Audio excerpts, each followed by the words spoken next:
Very good, guys. How you guys doing?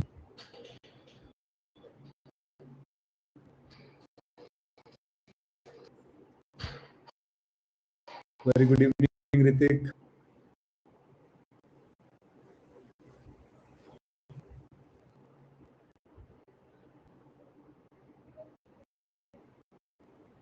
So, guys, everything goes good. Is it raining on your areas? Because today, actually, in my place, raining.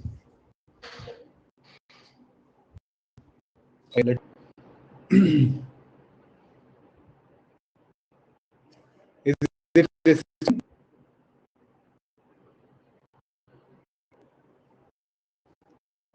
is my voice still big for you guys?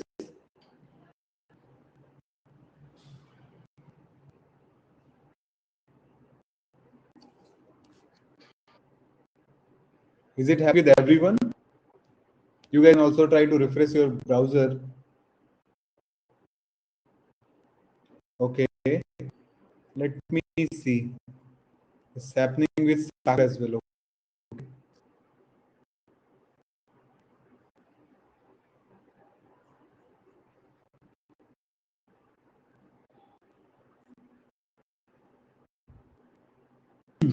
About now, guys, is it happening?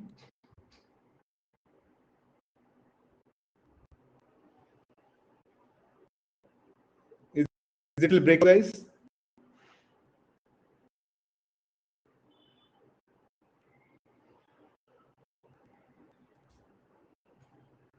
Okay, it's weird.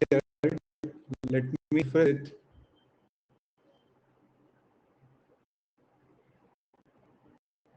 Let me check my internet speed also.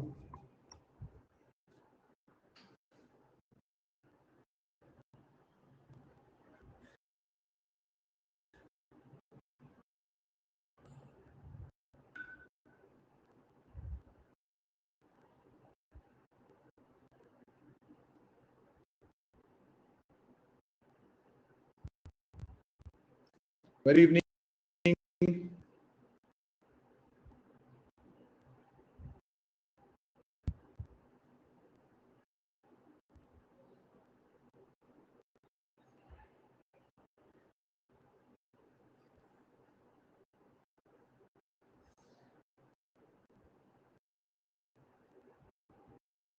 No, actually, I was.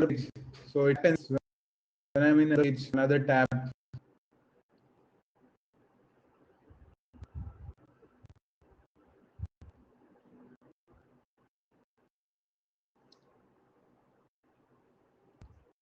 I check. My speed is good. Internet speed is today. I'm not sure the problem with reliable platform happening or like. Let me refresh it. Not sure why it happened. Sure, sure.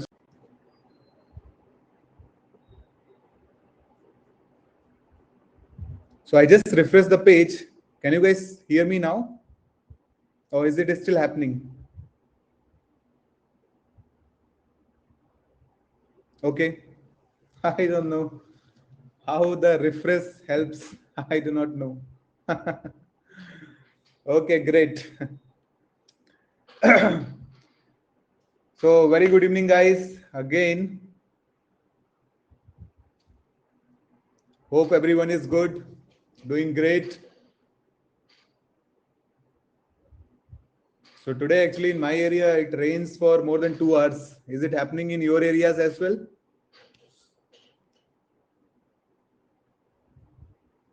I am doing good, Ankit. So Vishal is saying no, it's not happening in his area. Yeah, I heard like some of my colleagues are in Delhi also, so they have told it rain heavily there as well. So let's wait in your cities. I think because monsoon has started, so very soon I think it will reach every place. Oh, okay. In Himachal, it's raining. Oh, great, Ankit. Joseph is saying it's sunny day. Okay. So in my area, it's raining. So I'm happy. We got some relaxation from the the increased temperature. So very good evening, Nana. Hello, Vishnu. So in UP, I stay near to Kanpur. So right now it was raining like from after 4 o'clock, I think, or before 4 o'clock. I think it was raining, and it rains heavily here.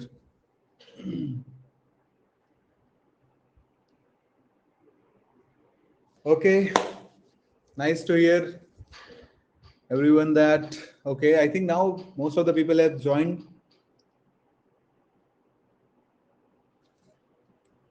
Sure, Joseph, I will try. So I think till now 30 people have only joined. So let's wait for 1 more minute. Let's see if more people are going to join us. Then we can start our session. So in meanwhile, let's see what we have covered till now, right? So we have started our session with Node.js.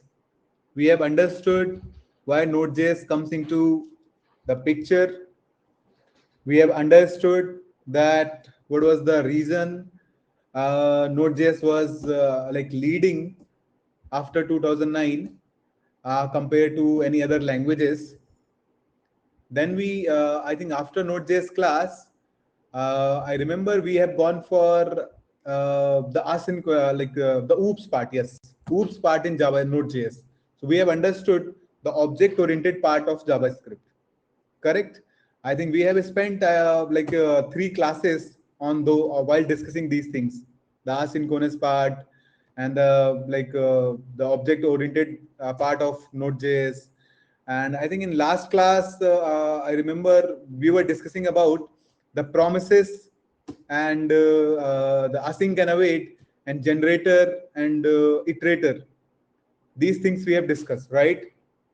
So now I think we have understood the core things, like the technical things we have understood, right? That yes, the inversion of control was the our last topic, right? That's why you guys have remembered inversion of control, because that was the last topic before this lecture, right? And in revision also we have discussed that. Uh, uh, so is it happening with everyone, or is it only happening with Visal? Hey Vishal, I think it's time for you to refresh. Please do that and let me know if it works for you. Yeah. Okay. So what I was saying, so whatever we understood, whatever we have learned in these classes, that was all about the technical stuff, right? How the JavaScript works, how the how why Node.js, and then we understood some of the object-oriented part. Then we understood how we are going to do promises, these things, some technical stuff.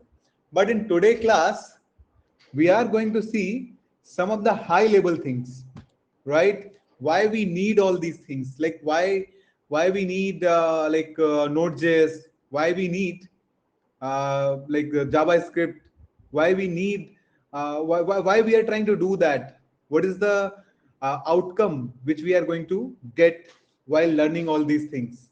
Correct. Okay, so before moving further, Joseph has one doubt. Yeah, please, Joseph, go on.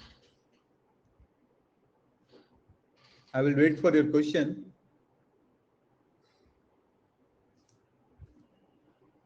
Okay, so let's you write it your doubt. Meanwhile, I will just continue talking, right?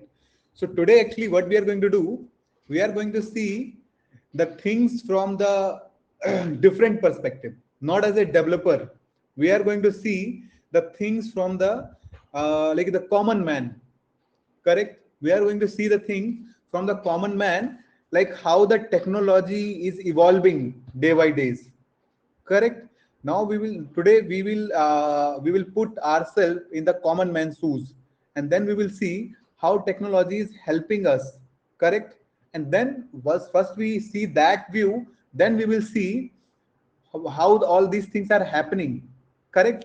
So like if you guys remember, or if you guys has observed, now people are very easily ordering things, right? Like if you take very simple example of ordering, like if you want to order like food, you just go to Zomato app, and then simply you will put some orders, right? And then you will get the food. If you want to order some of the things like clothes or some like the fragrance stuff, you will go to Amazon or Flipkart or Mintra, like different websites are right now there. You will go there and simply order it. If you want to book a reservation for your flight or for your train, you will go to the IRCTC websites and you will go for the, you will just simply do it. Correct? Latency in there. Okay. So let me refresh the browser. Is it happening with everyone, or is it just happening with Likhit only? Okay, guys, I think you guys have to see your internet today. It's just let's see your internet. Yeah. Okay, Vishal is saying refresh for me, work, refresh fix. I think this platform, reliable platform, needs some refresh mechanism. It has to do automatically for you guys. But yeah, that's fine. Let's move back to our topic. Okay, let's not divert from there. So as I was saying, now the things you can see very easily, we can interact with the like the systems, or with just some click we can interact. Or if you want to connect with people, you just need to go to like Instagram or Facebook. You can just you can just simply connect to the people which are sitting like so far from us. Like if someone is sitting in US or in Russia or in like Korea, South Korea, we can simply connect with them very quickly. We just sitting in our own place, and just using just with some simple app. Correct? With a mobile device or with a laptop. Or if you want to transfer our money, we can do very quickly, right? Even if you want to transfer some files from here to US or anywhere, we can simply use our Gmail app. Are you guys agree with that? Correct? So now it has. Correct. So like have you guys thought, or have you guys got any question how this is happening, how things are now very quickly connecting to each other? If you want to send data from here, place A, like from India to the US, how this is happening, right? What is it behind which is making this all progress? If you want to do order, how we are very quickly doing it while sitting in our home. Correct? So if we see that, so so there are some, like I would say there are some heroes in this journey who does very main role while transferring your data from one place to another, or while making your connection from one place to for making like your connection from one place to another place. There are some heroes which plays the role, and today we will talk about those heroes who plays the main role. And see, those all heroes are similar. So first hero in our picture, I would say, is the API. Is the API. The full form of API is Application Programming Interface. Application Programming Interface. Okay. And okay, so let's see what is the interface. It just I'm just trying to understand what do you understood by interface. Do you guys know what is interface? Anyone? Any idea? Like general thing, the interface. What is interface? Okay, so Vishal is saying what the user see, that is an interface. Likhit is saying a platform to connect, like because people want to connect, so they want one interface. So that's what Likhit wants to say, platform to connect. It's a user interface point, user interaction point. Okay, user interaction point. Navneet is saying medium. I'm not sure about what the meaning of medium. Oh, okay, medium. You mean medium. Okay, that's right, medium. Platform to interact with user, interaction between user and machine. Okay, interaction between user and machine also. Bridge between front end and back end. Okay. Okay, so interaction point. Okay, so I think the overall answers which we are getting here, it looks like interface work as a medium. Navneet has clearly mentioned very nicely. It's a medium interface. Like in general world, we say it's a medium which interact two people, two entities. With the interface, two people can easily interact. Correct? That's what we are saying, right? Interaction point or platform to interact with user, right? So user want to interact with something, right? So that means interface is always, it means we want to interact, two entity wants to interact. Correct? So that's what application program interface is all about. If I show you with the very slide, let me pick the pen. The purpose of application programming interface is, let me see if I have already chosen the pen. Yeah, let's just choose the color also. Yeah, so see, the purpose of interaction interface is, there are two entities. There is person one, there is person two. Correct? This is our person one, this is our person two. If they want to interact, they want to talk, they will use one interface here. Correct? And if right now I am talking, what is my interface? It's a air, right? Through the air, my voice is going into the system, and then you guys are able to hear me. Like there are multiple interfaces is happening, right? Correct? Correct? Yes, yes. It's samne samne, right? So if two people are standing in front of each other, it will be air is the medium who is the interface for us. Correct? But in the application level, you will see, once you click on Zomato app, so you just send one request to somebody. Let's consider right now, you are just making a request to one restaurant, right? That the caf, like we can say name ABC restaurant. You want to order something from the ABC restaurant, and then that restaurant has to serve food to you. So what you did, you have made request, and now that restaurant has to send you the response, send you the food. Correct? So let's take this part only. Let's use the eraser here and erase this one very quickly.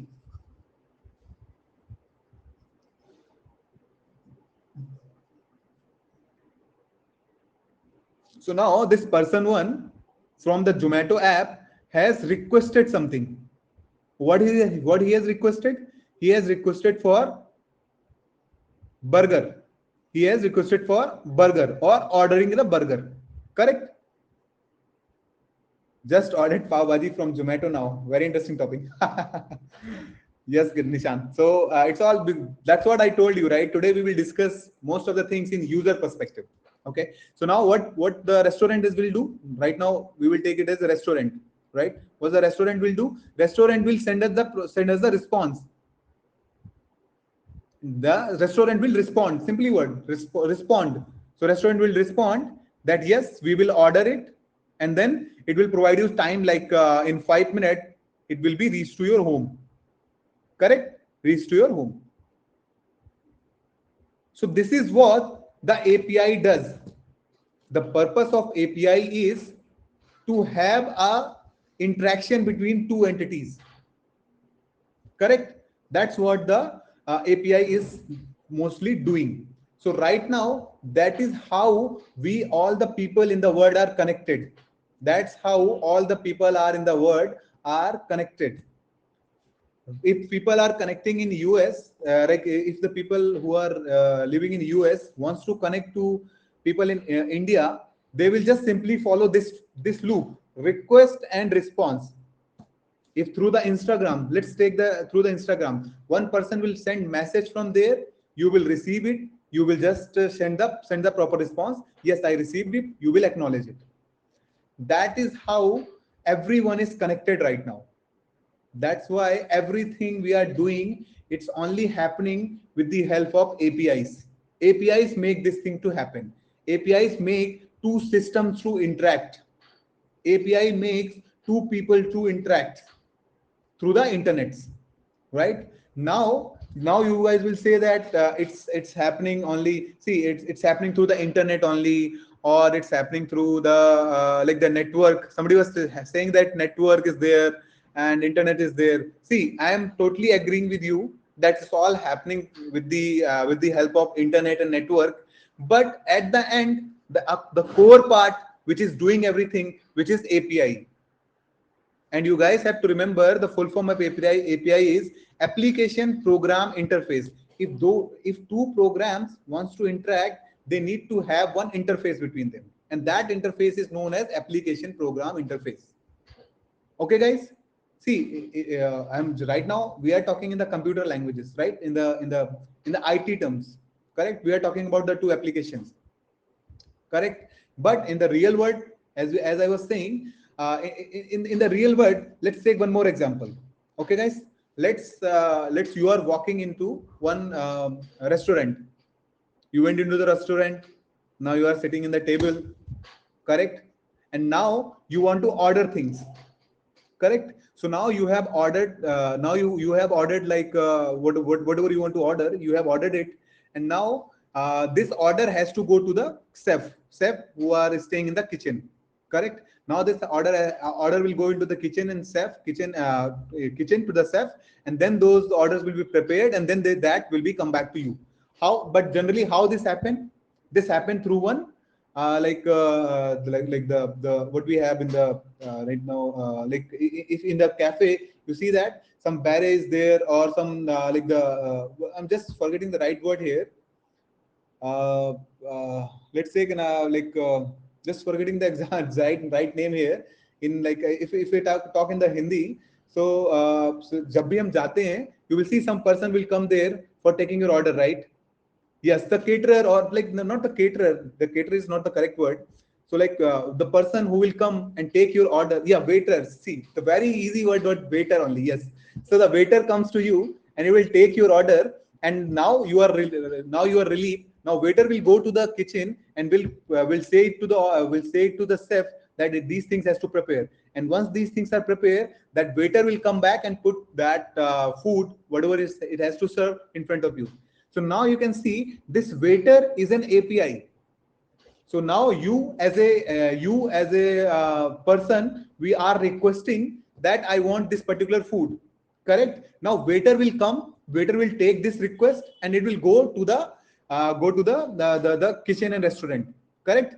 Sorry, kitchen or chef, go to the chef, and now that particular chef will prepare these things. And once this particular chef has prepared all the things, now it will again provide these things to the waiter, and then waiter will come back to you. This is how the API works. So right now in this example, you can say the waiter is an API, and you can say there are two systems. One is where you are sitting in your like the table. You can be one person, and the second person could be the person who is preparing your food. Now there are two persons or two application who wants to interact. But in the real life, it's a waiter who is doing everything. But in the programming, so in the application world, it's the API. Correct? That's what happened in Zomato also. The same situation which I told you with the restaurant example, we can relate the same example in app as well.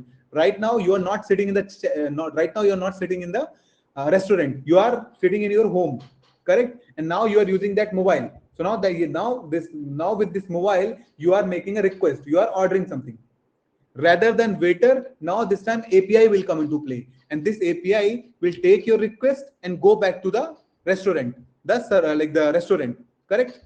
And then now that restaurant will reply back to you, and in that response, it will say that that's much time it will take to prepare, and now your payment is accepted. Now in general app, you have seen that first they will request, first they will accept your request, then after that they will say that okay, now now this particular captain or like any person has been assigned, and now this person will take this much time to bring this food to you. So that's what I want to explain to you guys, that in the internet world, in the network world, everything which is happening, like the whatever, whenever we are saying the data is transferring from one place to another, or we are connecting with somebody, or we are like doing any payment, doing any transactions, everything is happening through the APIs. Are we good, guys? Are we understood what is API? What is the role API is playing? Right now, whatever you guys know, whatever I am talking right now, right now, it's all going through the APIs, and you guys are also getting the same through the APIs. Are we good with the APIs too? That's why I started with APIs, so you can understand you can understand the how crucial role API plays in the interaction or in the web applications. Okay, let me know if you guys have any question till now or anything you haven't understood. Okay, so Zomato app, other websites are see, these apps are not APIs. See, they use APIs. They use APIs to interact. See, if two people are talking, see, I am person one, person two, like Arpit is talking to Rahul, so it is using a medium air, right? So air is the API. These two persons are not API. So in the same way, Zomato and other websites, these two persons, correct? They are not API. The medium which they are using, that is an API. Are we good with that? Niranjan? Sir, can you please summarize it shortly? I joined just now. My network is terrible. Okay. So let me just explain it again. In meanwhile, let me see the questions, and then I will explain it again. Okay, guys. API example. So we will talk about how the API looks like, but I have given you the examples with the analogy of the waiter in the restaurant. So the waiter is a similar thing, which is what the API does in the application world. What the waiter does in the restaurant examples, the same thing API does in the application level. And we will show how the API looks like, how we create APIs. See, with the Node.js applications, we are only going to create the APIs. We are going to create a lot of APIs because that's the way only things are going to interact between. Are we good? We will show you how that looks like. But Joseph, I have already given you the example. Okay, so Likhit was asking, see, Zomato will use Google Maps to get the location of delivery boy. See, so while Zomato is trying to connect with Google Maps, it will use? It will use APIs. Zomato is trying to connect to Google Map. How it will interact? It will interact only with the help of APIs. Just try to understand where API plays the role. Everywhere it's the APIs. Okay, let me read the again. To get the location of delivery boy. Correct. So Zomato is using API to reach to Google Map. That's what you need to understand with that comment. Dipanshu is saying mode of data transfer. Yes, with the APIs, we also transfer the data. In the APIs, with the help of APIs, we can also transfer the data. Okay. Nilanjan. So here is the computer is the interface. See, yes, computer is interface.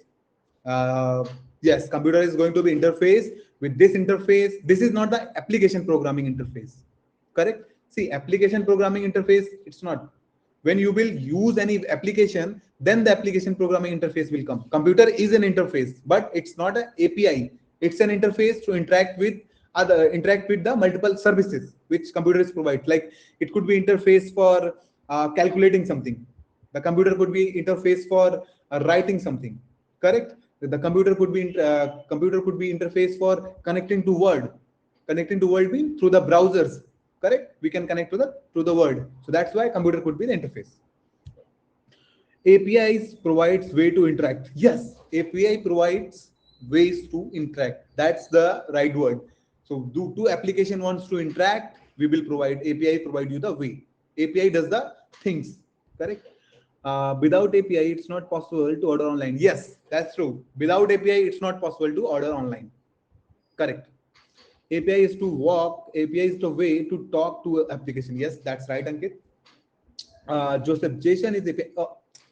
We will talk about, Joseph, what is the API. We will talk about later how we are going to create. But JSON is not an API. JSON is an it's a what we say structure to write objects, right? Like in the JavaScript, we have objects, right? So JSON provides a way to write objects. It's not an API. Hindi में API explain. Okay, Manoj, see, देखो हिंदी में जैसे मैं restaurant वाला example ले रहा था. So for Ekta you also. So see, जब भी हम किसी रेस्टोरेंट जाते हैं, हमने कोई रेस्टोरेंट में टेबल एक बुक करी, ठीक है, हमने वहां पे हमको अपना खाना ऑर्डर करना है, करेक्ट. हम जनरली क्या करते हैं, हम खाना ऑर्डर करने के लिए हम वेटर को बुलाते हैं, करेक्ट, और हम वेटर को अपना ऑर्डर लिखाते हैं, right. Now that waiter will go to the kitchen, और जो भी वहां पे शेफ है उनके पास जाएगा और वो उनको ऑर्डर वो दे देगा, करेक्ट.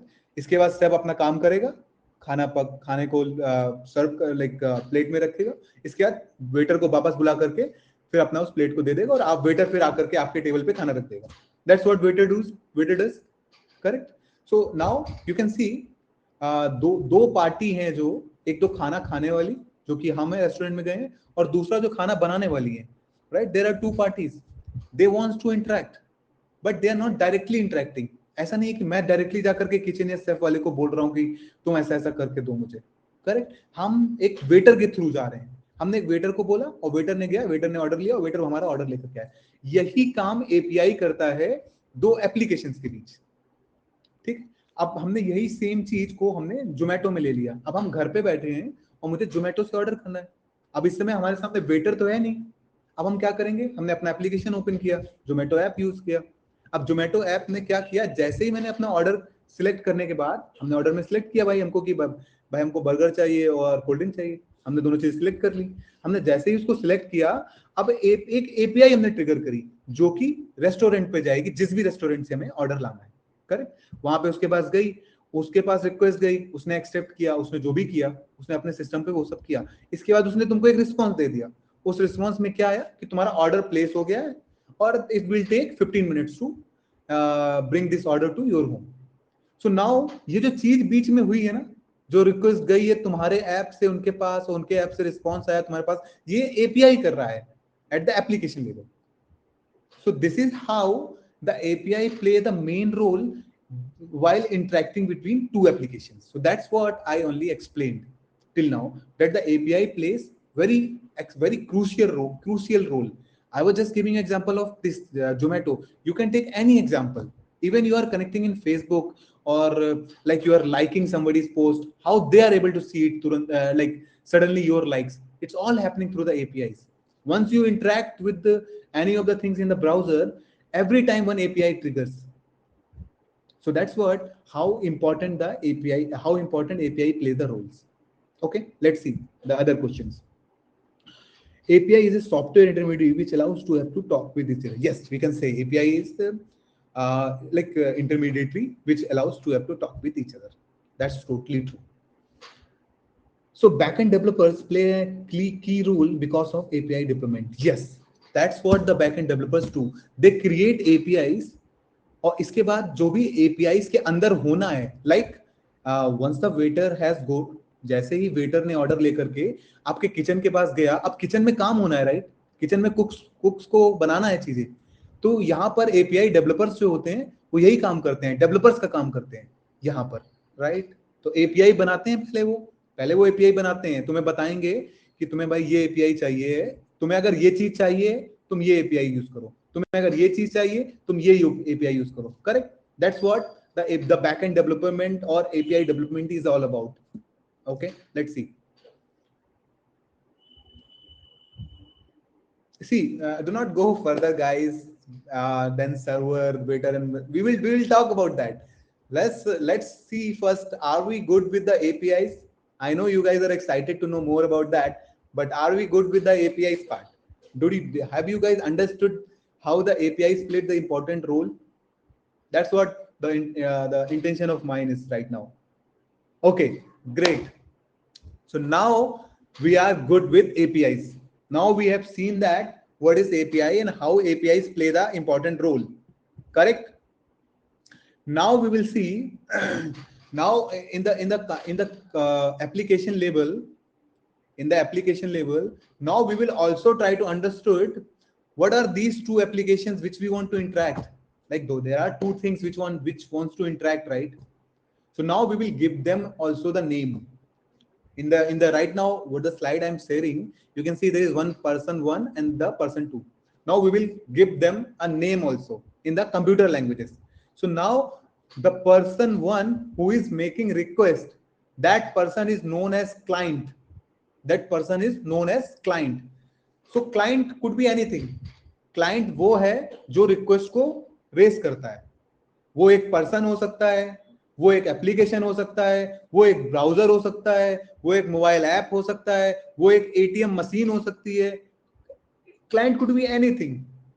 बस उसको सिर्फ एक रोल प्ले करना है. It has to play only one role and that role is he has to make the request. Okay guys, client has to play only one role, that has to be make a request in very easy language. Just try to understand, client is the one who makes the request. So now that this person one is the client in the computer languages. Okay, let's see, this is our client, and this client, as I told, could be anyone. It could be phone app, it could be browser, it could be like any interface, any you have seen like in ATM machine, we are also making requests, right? So that's also one type of client, correct? Like ATM machine could be the person, correct? And there could be many places you can, there are many examples of client, correct? In the restaurant example, we can say the person who was sitting on the table, that person is the client, because he is going to make the request. Are we good with the client, guys? Are we understood what is client and what could be the client? Correct. Let's take the earlier example when we are saying that Zomato app was using Google Map APIs to the interact with to finding out a delivery by location. So who is the client there?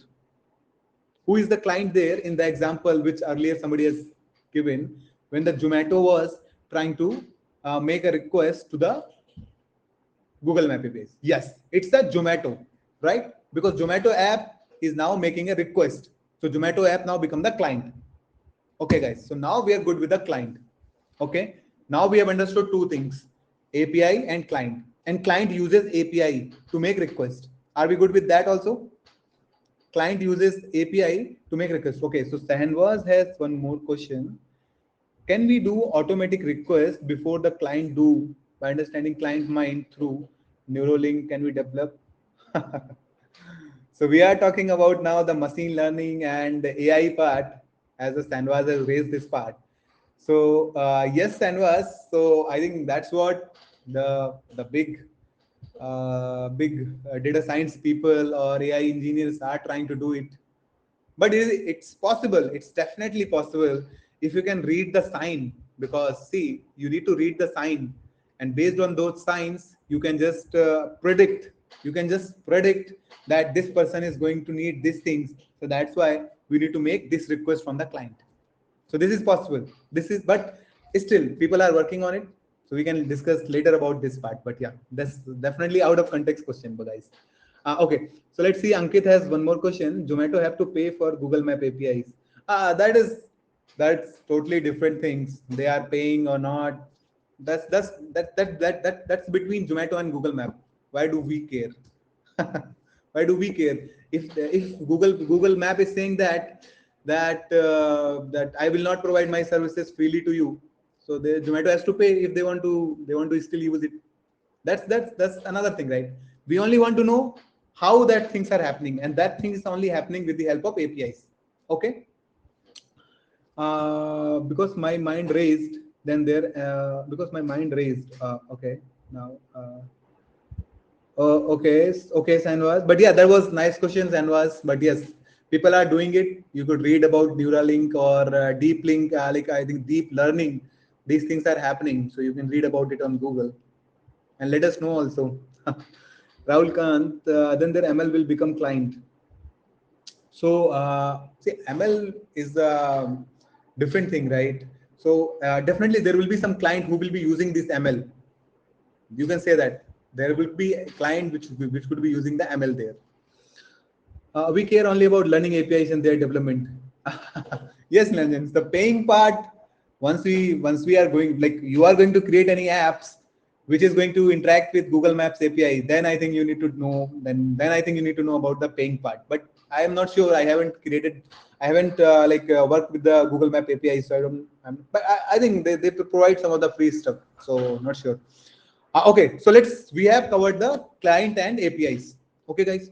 Now let's see the second person also, the person two or the restaurant from the person who is taking the request, and that person in the computer language or in the application label, that person is known as server. Guys, remember that person is known as server, and this server is big because we are going to work in this module fully on server. Node.js help us to create these servers. Okay, so now what is server? What is server? Server is a software, we can say, or a machine, we can say, because it's also a machine. So we can say server is a machine which take request from the client and do the needed and then respond back to client. That's what you can see in the slide. What is happening? The first person client has requested for burger. Now the server has to prepare burger, right? The server has to prepare burger. Server has to prepare burger, and then the server has to respond back to client also. Correct? So that's what the server is doing. Two things. Three things I would say. Server is first accepting your request. Server is first accepting your request. Server is doing what you asked. Server is doing what you asked, and then server is responding back to your request. Whatever you ask, it has to respond back. So like in the restaurant example, it's a very good analogy actually we have chosen today. So you can see the kitchen is the server right now. Correct? So now kitchen has taken kitchen, like in the kitchen there will be SEP, right? So SEP has taken the order from waiter, which was API. So it has taken the order from the waiter, and now it has started preparing things. And once the prepared things is completed, now SEP will again call the waiter, and then that waiter will take that particular thing, and now it will provide it to the table. That's what happen in the server also. So first, once the client has requested something with the help of API, that API request will go to the server. Server will accept that request.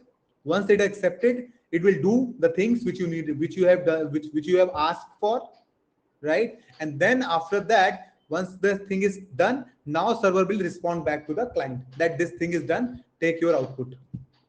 Are we good with the server, guys? Are we clear in our mind what server is doing here? Just on the high level. Do not go in the technical or deep how these things are happening. Just from the common man perspective, try to understand what is client, what is server, what is API. These three things. Okay, let's see the questions. What do you guys have? Sir, will we doing some APIs in Node.js today, or we will do learn methods only? Today, actually, I'm not sure about the APIs, but if we got time, then we will create one API today. We'll see that. We'll create one API. But before that, because see, in APIs also, there are a lot of things. Because I told you, at the high level, it's API. Internally, under API, there are a lot of things. There are protocols also comes, which are HTTP and HTTPS. We will see one by one. Then at the end, then we can, if we got the time at the end, then we will create the APIs. But otherwise, in the next class, I think we have the topic for APIs. And I think in the whole modules, we are going to create a lot of APIs. Okay. Where we run backend. So yes, that's what, where we run our backend. So when we are saying at the backend, it means we are not it means we are saying that the things which are not in the front of users or client, or the person who has requested. Because see, once you order something in the restaurant, you never go to see like what chef is doing. You never know that. तुमने order कर दिया, waiter order लेके चला गया, अब तुम बैठे हो वेट कर रहे हो सिर्फ, बट तुम ये नहीं देखने जा रहे हो कि वहां पे सिर्फ क्या कर रहा है क्या नहीं कर रहा है. So that is why that's why we say it's happening on back end. You do not know anything. There is front end and back end. Front end जो तुम्हें सारी चीज दिख रही है, जो कि फ्रंट पे हो रहा है, but the back end is our server, जो तुम्हें दिख नहीं रहा है बट वहां पे चीजें हो रही हैं. Correct? So that's back end is our server. And SEP, yes, that SEP is going to be, we can say the SEP, whatever SEP is doing inside that, that is server does. Okay, sir? Okay. Server being machine, sir. Yes. Yes. See, at the end, for doing any of the task, we need machines only, right? We need CPUs to do things. On the top level, we say that it's server or anything, but at the end, we need machines only to do things, right? Even the client is a machine, right? Client is going to make requests. That's also machine. Your phone, that's also machine, right? Everything is machine. At the end, server also needs machines to do the processings. It keeps requested info to client. It gives the yes. That's right. That's totally right. Whatever whatever client is requesting, I will do that part. That server says. See, backend is not visual. Yes, backend is not visual to the users, to the common man. You do not know how, like once you write any message in Instagram, you do not know what is happening in behind, right? That's all the backend. Whatever you are seeing on the Instagram app or Zomato app, that is the front end, because you can see things. But what is happening on the backend? That's all on the server side. Okay. Okay. So guys, one more thing. Like I thought to share with you here. Can you guys tell me, who? Okay, let's talk. I'm not sure. Is it the right time to ask this question or not? But I'm just trying to ask this question. Or if you are not like able to understand, we will not discuss much on that. We will discuss about this later as well. Okay. So now my question was, can you tell me between client and server, who is going to expose APIs? See, who is going to tell to the client that these are the APIs you need to call? Is it the right time? The right word is expose actually. Who, like between the client and server, who is the main person who is saying that the no, just do not tell about the Axios infection. Just tell me between the client and server, who is going to expose APIs. Expose means who is going to provide APIs. So yeah, who is going to provide APIs? That's what. If I tell you the next line, I think you guys will know the answer. See, yes, okay, Sanvaz, it's owner requirement, but I'm just asking between client and server, who is going to expose API? Joseph is saying server. Some people are saying client. Some people is saying server. See, do not come to the front end and back end. Just answer me in the client and server. Didn't get the question. Okay, Vishal, question ये है मेरा कि server और client के बीच में वो कौन होगा जो कि एपीआईज को एक्सपोज करेगा या एपीआईज को प्रोवाइड करेगा, जो कि एपीआईज को दे रहा है. करेक्ट? जो कि एपीआई को एक्सपोज करेगा. API is exposed by interface. Client interact. See, do not need any explanation. Just answer in the client and server. Okay, some people are saying server, some people are saying client. Okay, most of the people are saying client, maybe app server, poll. Okay, so there is poll also. Let's see. Okay, is it a poll for two things? Okay, so guys, check in A and B only, right? Let me create the poll for you guys. And I don't know what is the answer here. See, we need to provide the answer also, right? Okay, so true or false. Okay, so like whoever is saying true, it could be for client, or whoever is saying false, it could go for server. Okay, let's create the poll. I've created the poll for 14 seconds.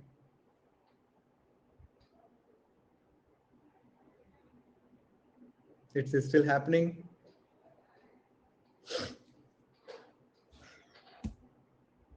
Okay, so now we got the answer and poll has been finished. So 56% are saying false and 44% are saying true. So it means 44% thinks that the expose part of APIs is done by client, and 56% thought that the server is the one who is exposing the API. So the answer is server. Guys, I told you like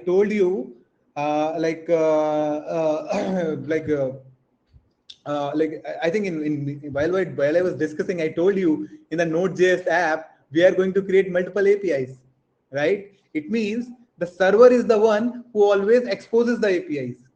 See, the Zomato server or the Google Map or any of the example if we take, those server only exposes the API. Exposes means they provide you these APIs, and now client only has to call those APIs. So client uses, see, when I was talking about also about the client and server, I told you client uses APIs to interact, to send some of the request. Client uses APIs to make requests. It means client is the one who is going to use these APIs. It's client is not the one who is going to create these APIs, who is going to expose these APIs, who is going to provide these APIs. Client is the one who is going to use these APIs to make requests. Server is the one who is going to create these APIs. क्योंकि server में ही आप server ही तो है जो आपका different काम करेगा. Like आप एक रेस्टोरेंट में गए, राइट? अब वहां पर उन्होंने क्या कर रखा है कि डिफरेंट शेफ बना रखे हैं, करेक्ट? तो अब क्या है कि लाइक अगर आपको नॉनवेज खाना है तो आपने एक रिक्वेस्ट करी, करेक्ट? तो नॉनवेज की उन्होंने अलग आपको एपीआई दे दी, एक अलग मतलब एक अलग किचन उन्होंने बना दिया है, करेक्ट? कि उस किचन में जाकर के आप सिंपली आप नॉनवेज की चीजें खा सकते हैं. अगर आप वेज खाना चाहते हैं उन्होंने एक अलग किचन बना दिया है, correct? So now you can see it's a server. Client is still one. Client is the same person जो कि रेस्टोरेंट में जा रहा है, उसी टेबल में बैठ रहा है, ठीक है? रेस्टोरेंट में जा रहा है, उसी टेबल में बैठ रहा है, but internally you can see now there are two entities. One is handling the non-veg part and one is handling the veg part, correct? So that's why server is the one who always expose these things, and now it's a client responsibility to interact with them. इसीलिए there is one more terms comes into the picture that known as client server architecture. उसमें क्या होता है client server architecture में? They are only telling this only these parts only, that the server has to expose APIs so client can easily interact with these APIs. Server should tell about all the APIs which he has, because in the server there could be multiple APIs. Now let's take another example. Who told you why we need to create multiple APIs. Okay, अब हम ये discuss करने वाले हैं हमें multiple APIs क्यों चाहिए. देखिए, हमने पहले डिसाइड किया कि क्लाइंट जो है वो एपीआईज को यूज करके रिक्वेस्ट करता है, ठीक? हमने फिर ये डिसाइड किया कि सर्वर जो है वहां पर हम एपीआईज को क्रिएट करते हैं, ठीक है? और हमने सबसे पहले ये जाना कि एपीआई मेन होता है जिसके through client and server interacts. Are we good till now? Now we are going to discuss about why we need to create multiple APIs in server. Okay guys, are we good till now? Okay, good, great. Okay, so let's hear another example. Let's go to the amazon.com website. You went to the amazon.com website, and you want to order two things. One, the first thing you want to order some clothes for summer, right? Second thing, you want to order one mobile for you, correct? So now you can see the two different things you want to order, correct? Or there could be let's take two things first. So first, now you want to order two things.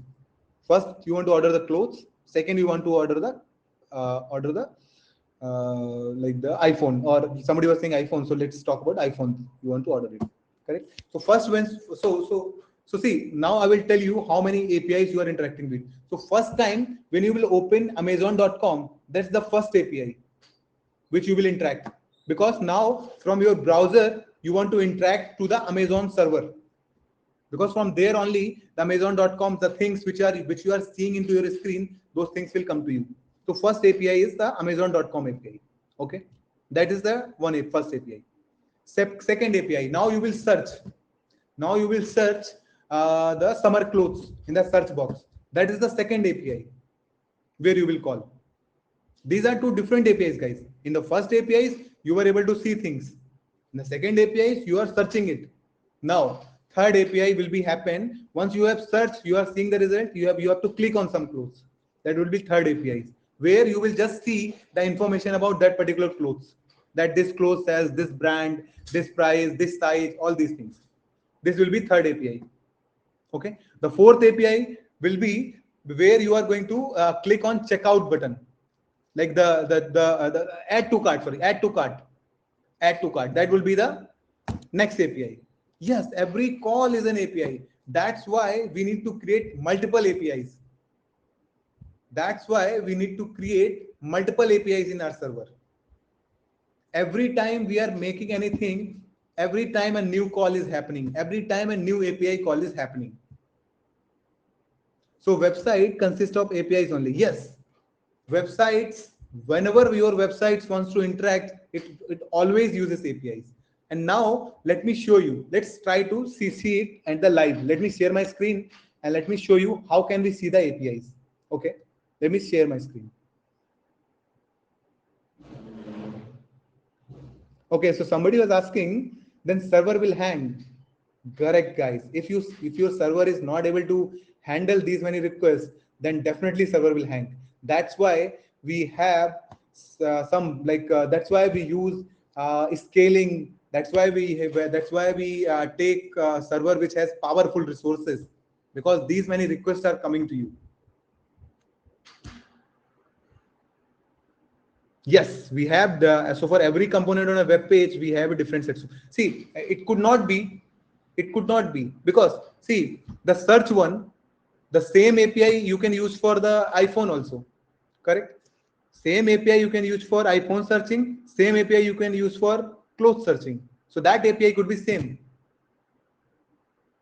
correct? So let me show you guys first how that interaction is happening. Let me know if you guys can see my screen. Okay, great. Let's go to the Amazon.in. Let's see. And how, see, for seeing the APIs, you need to click on your right side, right click on the mouse and go to inspect. Go to the inspect and then you have to go to the network. In the network, you will see how many requests are happening. When I will just open the Amazon.in. Okay, guys. Are you still guys able to see my screen? Okay, great. And these all requests are going to where? To the Amazon server. I already told you as a client, now I am from the, so browser is right now my client and I am going to make the request and that request is going to be Amazon.in, correct? So now as I enter Amazon.in, you will see in the network calls, a lot of API has started the calling. You can see now the Amazon website is there. You can see JPG is coming from somewhere. We will discuss about these all things, but you can see these are all the APIs which are making the calls. You can see the suggestion one, you can see the feedback link, a lot of things are happening. All the images are coming, CEM one. These are all the APIs which are happening on the one. Now let me search something. I have cleared everything. See, continuously these calls are happening because Amazon does a lot of things like they track your actions also. That's why a lot of APIs are happening. See, I just click on that, something suggestions has come for me, whatever I earlier searched. This is also again another API which is bringing these things to me. Let's search simple summer clothes.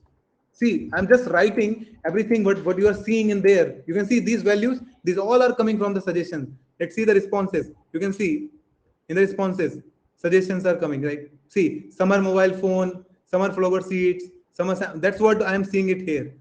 So that's what guys, I want to show you everything, even one thing is one thing you are writing here, everything is happening only with the help of APIs.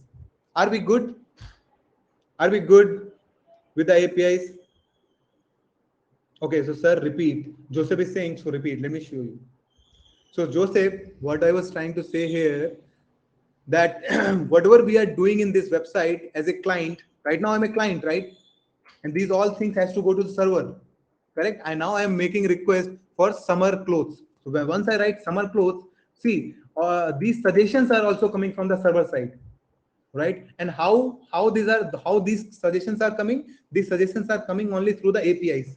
Once I am triggering anything from the client side, I just call one API, and that I will show you what is the API name and what are the other things here. But you can see the server response. You can see these suggestions. These are the suggestions which server is giving to us, and that's the same suggestion we are displaying it here. So let's search the summer clothes, the whole summer clothes for men, correct? You can see now the another API has come with the data, like the feedback is there, OEMs there, suggestions are there, right? If I open the all, you will see a lot of things, lot of images are coming, correct? You can see these are the t-shirts are also coming. All the things which you are seeing in the browser, all things are coming from the server side, and they all are coming through the APIs only. That's what I was trying to explain. That's why I was saying the APIs play a very important role. So these APIs get triggered with suggestions only. No, no, no. These APIs triggered once you call it, once you write something. See, everything needs some actions to trigger. So your action was you have typed on the client side. When you're writing the client application, at that application, you have written something. Once the typing action is happening, you need to make the API call. So that is not important, guys. Right now, that is not important how this triggering is happening and what is the important part is everything happens only with the help of APIs. Correct? Whatever data you are seeing, everything is happening with the help of APIs only. All the images also are coming with the help of APIs. And those APIs, who exposes? Those API only exposes by the server. And client uses those APIs. And then we say that the server has to do things what client has requested, and then server has to respond back. Are we good, guys, with that? Okay, great. So I think if I see so it's an interaction. Now let's move into the our slide and let's see from there how the things are starting. Correct?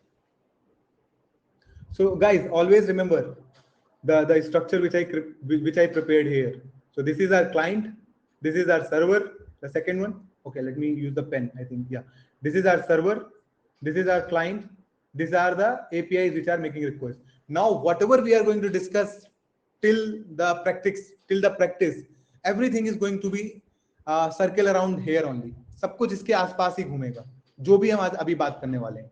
Correct? Next, whatever we are going to discuss, that's going to be, we will talk around this only. Okay, because now we will go little bit deeper into the things.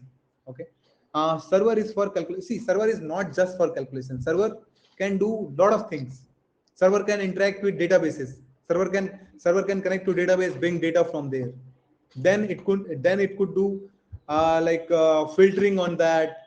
Then it could create new data, or it could do authentication. It could do a lot of things. Server is not just for calculation. Server can do many things. That's why in the common terms we say that business logic. Server performs business logic. Whatever business needs, server can perform. That's why we say that server performs business logic. In server we write business logic. In business logic, whatever your business needs, we will do it on the server side. Okay. Okay, Subrajit, are we good there? So Joseph was saying those suggestions are given by server. Yes, those suggestions are given by server. Very interesting. Shanawaz is saying server serves a request, additionally holds so many resources. Yes. Okay, let's talk about resources also. I think we have missed it. So what is resources in the terms of this the application base? What are the resources? So see, guys, resources are which client is requesting. Client can request for user resource, like user data. Client says, give me all the people who have logged in. That can be one resource. The user resource, like in the Amazon website, you can see all the clothes were coming. That could be the resource, right? In the Zomato app, we can see that you were trying to order something. So that could be that order, and then the coming, whatever the data is coming to you, the placement, place, time, and everything, that could be one resource. So resources are like whatever the things the server is going to provide to you. So you can say that is all about the resources. Okay. So resources are like we can say I think resources could be many things, and but the thing which we need to remember, server provide you those resources what the client has requested, and whatever the client is requesting, we can say the response which like the things which we are getting in the response, that could be resource. The things which we are getting in the response, that could be one resource. Correct. So that's what about the response resources. Information, web pages, everything we see. Yes, whatever we are seeing, we can say these are the resources. It's just on the like high level. If you want to talk with some businessman, so we talk in these ways. Like these are some of the resources that's your customers are requesting, and then we will get those resources from the server. See the things which we are talking, client, server, resources. These all are the business level terms when somebody was trying to because see everyone is not technical, right? They do not know like the server is written in the APIs and all those things, right? That's why these terms the business users simply use. Like see once you all will start doing your job and you are working on a websites, and you are like once your customer is saying to you these are my requirements, and how will you do that? Like some the customer is saying to do, I have this particular food chain like this. The customer does not know about the technical things. They will say that they will come with a requirement like I have this web food chain and I want to track all these things, and how will you do that? I want to upload this particular Excel file from some place. They talk like that. They do not talk like the client and server. Then from your like as a business person, or from you as a developer, if you got chance to explain, then you will try to explain the technical terms in these predefined client and server terminologies. That's why we use it. Then you will say that okay, you want to upload some file, you want to see the track data, you need one interface, and you need one client to with the help of that particular client you can interact with these things. Then there will be one server who will do all the processing. Then these are the resources you will get that. That's why we are using these terms, right? Are we good, guys? So that's why you guys also should be knowing these things, because in the later stage you are going to go work on any of the companies. So at that time you might need to hear you might heard these words from someone or from some other organizations or from your client or customers. So that's why you guys should be familiar with these things. If somebody is saying server, okay, so you will say okay, server, it means it is going to take some request, it is going to respond back, it is going to do some processing, it's going to do some business logic there, and it's a machine. Somebody is saying client, okay, it means now you're very clear in your mind, this client is going to make request. Correct. This is the front end side. Correct. Now if somebody is saying APIs, you will understand, okay, so now there are multiple APIs. He is talking about creating multiple APIs because he wants to interact two things, like he wants to have one medium to interact between two applications. That's why he's talking about APIs. Okay. And when somebody was talking about resources, you will understand, okay, he is talking about some data which server has to respond. Correct. So these are the terms which we generally use it. Okay. So now let's see our slides and then move forward from there. So we have understood APIs, we have understood the client, we have understood the server, we have understood the client server architecture. This is the client server architecture. Client has to make the request to server, and then server has to like the respond back to that. The server has to respond back to client. That's what the client server architecture is, guys. Because these are, see, today whatever we are going to see or discuss, like the REST or like some of the protocols, those protocols are very older means those protocols has been like introduced to us like lot back, like in 2012 or 2011. At that time people are not that much familiar, so that's why they create some architecture like this is how the web applications works. So they will say that web application follow client server architecture. So now they will display this the same thing. So there is one client, who could be mobile phone, who could be ATM machine, who could be your browser. Now this client is going to make this request. Now this server, this is another machine which could be at the remote places. You can create your own server. You could put the server in on cloud or anything. Then these are some APIs. So this particular, all these things are called as a client server architecture. Okay. In simple terms, we say that because what is architecture? Architecture, it means we want to design something which is happening in our systems. So that's what we design. What is happening in the web applications when they make the request. That's what the client server architecture is. Okay, so resources. So Narayan was saying, can you sir please explain the resources? So very in easy language, I would say whatever server is returning as a response, that is known as a resources. User data, that could be the resources. The product data, that could be the resources. Yeah, data basically, yes. The data basically we can say whatever data which we are getting, that could be the resources. It could be like in the product in the Amazon website, we were seeing the multiple images are coming, right? Multiple clothes were coming. So we can say that this is the product data or product resources which are coming through the APIs. Okay. So let's see our slide now, guys. So this was our content, and they have given the example of QuickVerge. They are also telling the same thing. How are you able to see the live scores? So that's all happening with the help of APIs. The browser is continuously making the API request, and then you are getting the live scores. That's what they are trying to explain here. Okay, let's move forward.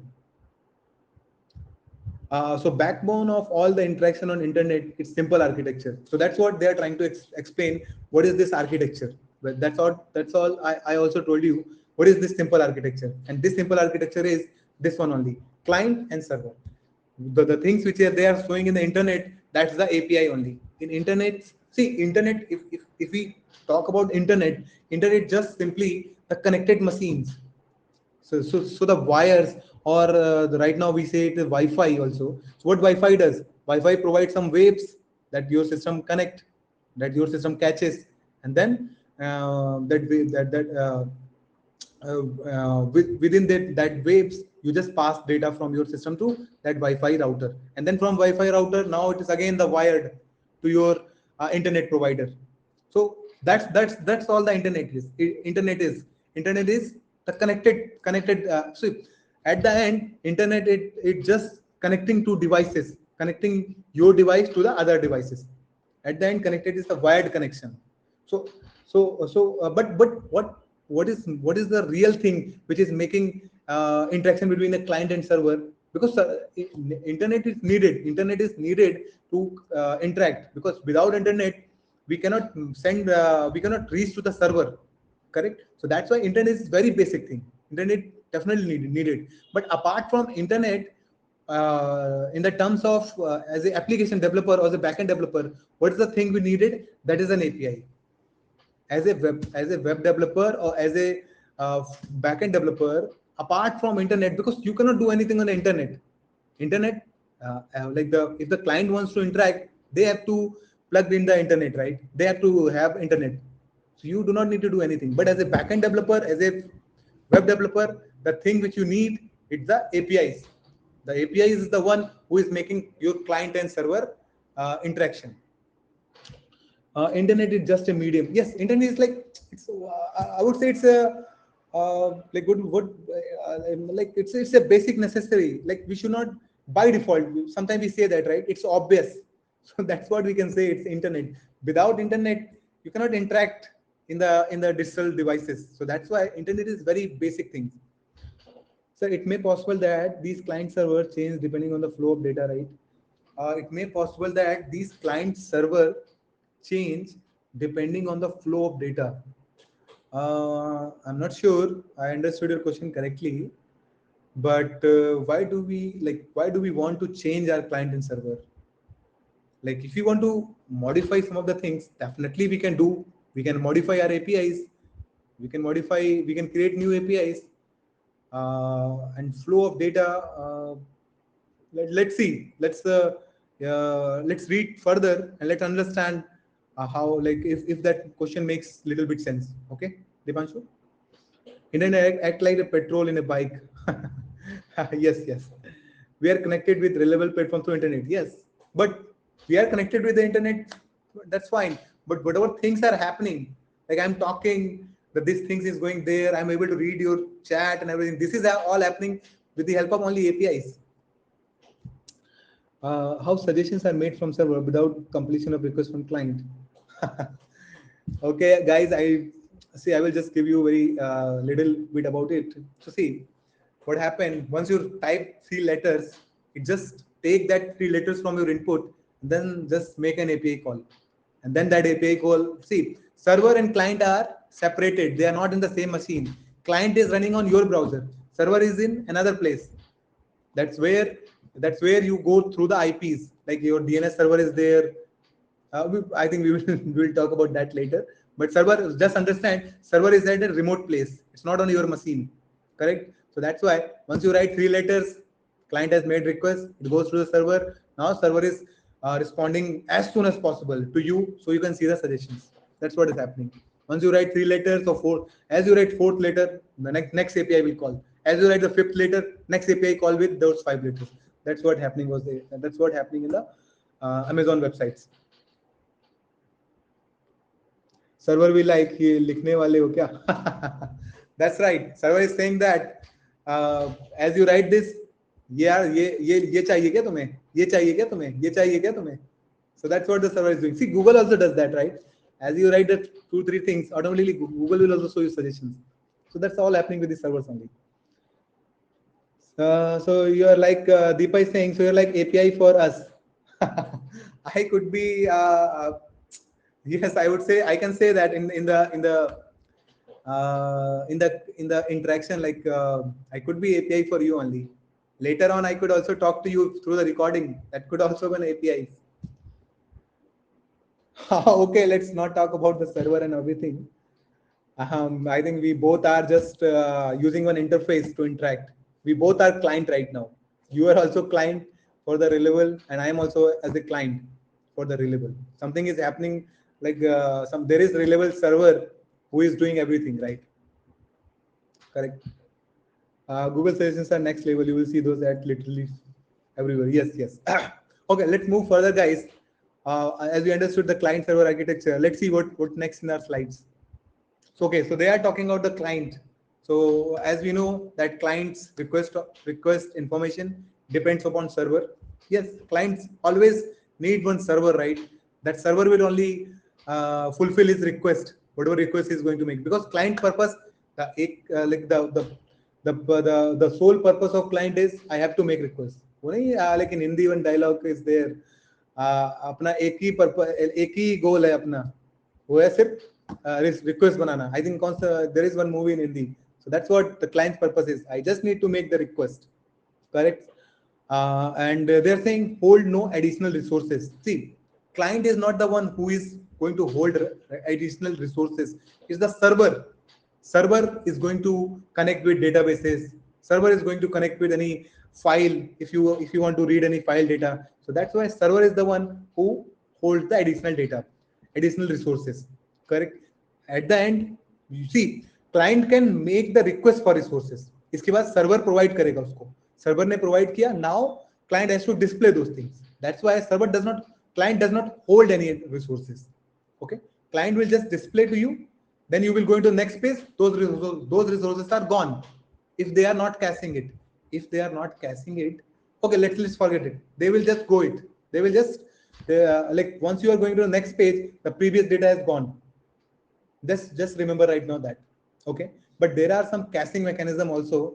The caching means like if somebody has already made some request and the server has responded, we will cache it. We will keep it in our browser memory.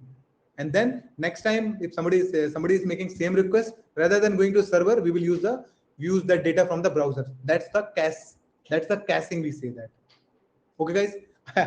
While discussing about this, I also told you about the caching. So what caching does? Caching's purpose is simply अगर हमने already एक request कर लिया है, जैसे हमने request करी कि हमें समर क्लोज चाहिए अमेजोन वेबसाइट पे. अमेजोन वेबसाइट ने क्या किया, उसने सबसे पहले सर्वर पे वो गया और डेटा को लेकर आ गया. अब क्लाइंट ने क्या किया, उसको ब्राउजर की मेमोरी में स्टोर करा लिया. like local storage or session storage. Two type of storage are there. So it will store those information there. Now next time you again search the summer close, or sometime you just back, like click on the back button and go to the previous screen. So now what will happen? Now the what client will do? Now this is the client intelligent, because we are making client also intelligent, right? So now client will intelligently first check your browser memory, that is there any already something for the same data exists there. Yes, it exists. So it will not now make request to, it will not make another API call. It will not make a request to server. It will automatically fetch it from there. So that's why cache memory is always fast.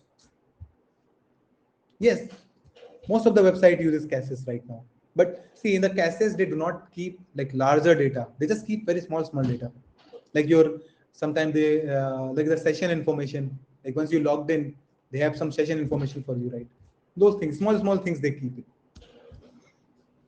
Same as CPU cache. Yes, CPU cache also does the same thing. So there is memory, main memory, hard disk, like the secondary memory, and before that we have the cache memory. That's what the same. Cache everywhere it's same. The word of caching same.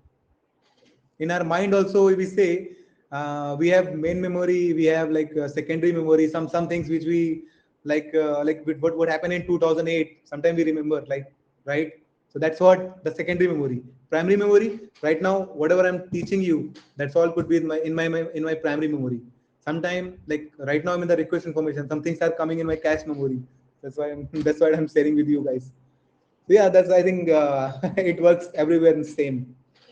So like as we say, computer are like the computer intelligence are trying to mimic our human brain only. That's what the ML and those things are happening. Correct. What does cookie do? Cookie do. So we will read about cookie, but the simple simple things like the in the one line, if we say about the cookies. So cookies also store some of the information which server provides to client. Server creates some cookies and it provides to client to keep it. Why you want to keep it? Like for session, let's take the example of session only, because you want to you do not want the user to again and again log in. Like once they log in, they are going to next page, they again have to log in. No, you want to store some of the information on client side, so that you do through the cookies also. You store the cookies in our browser memories only, in storage only. So you store those cookies in browser memories. Okay, let's move further. Let's read about the next slide. In next slide, we are talking about server. So whatever is written here, that's also right. But I have whatever I told you. Okay, let's talk about the server, and then we will talk about the HTTP. Okay, so okay, yeah. So I think let's talk about the server. Then we will, after break, we will start with HTTP. Okay. So now. Okay, so let's talk about then I will take your queries from. Okay, so like this purpose of server is they're saying responsible for hosting and managing resources. I already told you that the server purpose is to manage resources, provide resources with compute result for client. So now client will make the request for resources, server has to do things as same way. SAP has to cook things. So now resources will be like if you are requesting a burger, so requested will be buns, vegetables, those will be resources. And the kitchen SAP has to manage and prepare it. That's what the server also does. Abstract out the implementation. You do not know what is happening in the kitchen. Abstract out the implementation. You just at the end you need the output. You just need the prepared burger. You just need the prepared food. You should not be knowing how they are doing things. That's what the server also does. Server, you provide only the results. How the suggestion things are happening, they do not care. They only just provide you the suggestions, and that you need to display. Correct? So that's what the server does. Response to whatever client asks for. That's what I told you, right? Clients का एक ही purpose है कि हमको request करना है, and server का purpose है कि हमको request को accept करके उसको उसने जो भी पूछा है वो करना है, इसके बाद हमें respond back करना है. That's all about the server. Okay, guys, and that's what the client and server is there. And now we will read about now in after break we will read about the protocols. First we will understand what is protocol, and then we will understand what is HTTP. Okay, guys, let's take a break. Right now it's 9:23. So we will come back after 15 minutes. So let's put the timer here. 15 minute timer.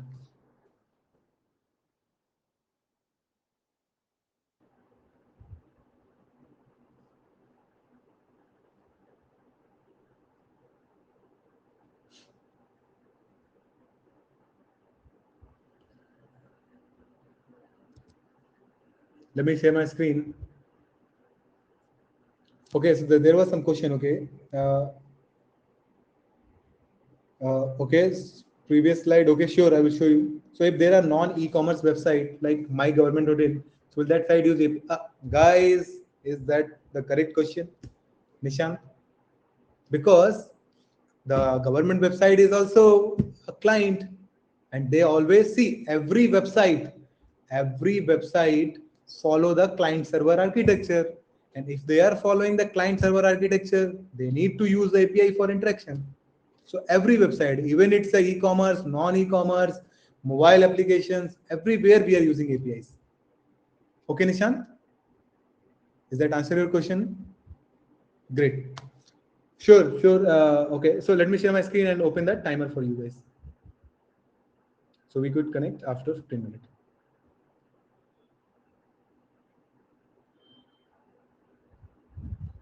How will it start? Okay.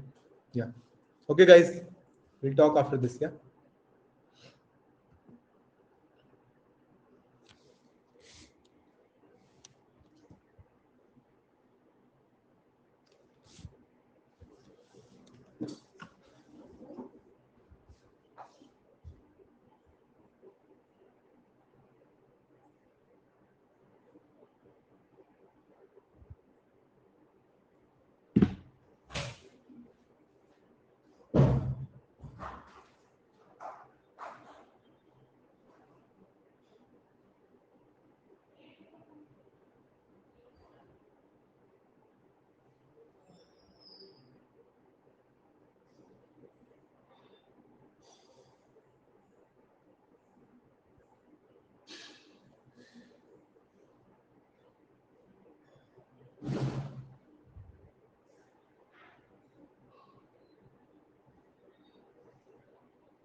Is everyone back? Do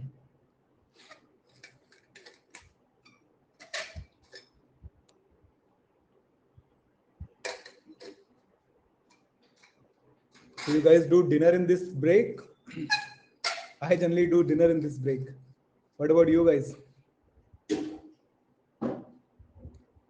So you guys do after the class, okay?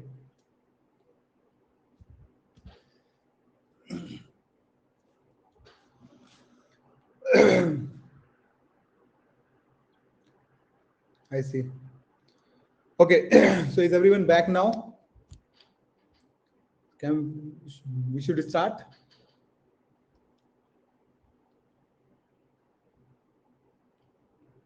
Okay, okay. So Ekta was having some question on this slide. Ekta, are you there? You were having some question on this slide. So right now I'm in the slide.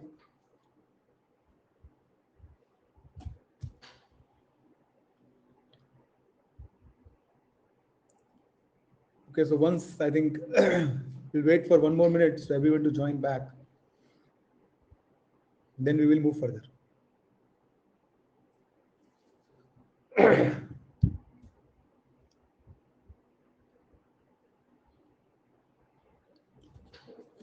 Let me start the charger also.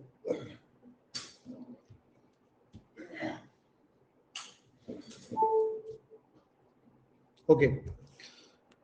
So till now, guys, so we have understood what is our client, what is our server, and how API is playing the main role in that. Okay. We have also understood what is client server architecture. Right?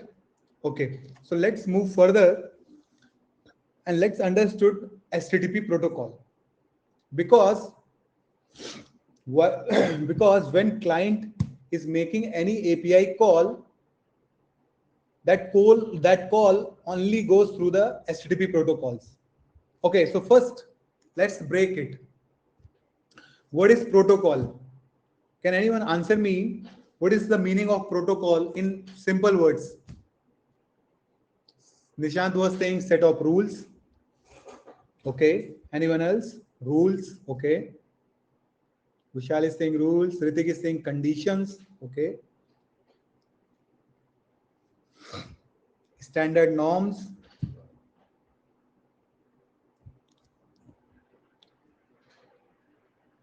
Security concerns. Security concerns. It's new. Anyone else? So I ask, what do you understood by protocols?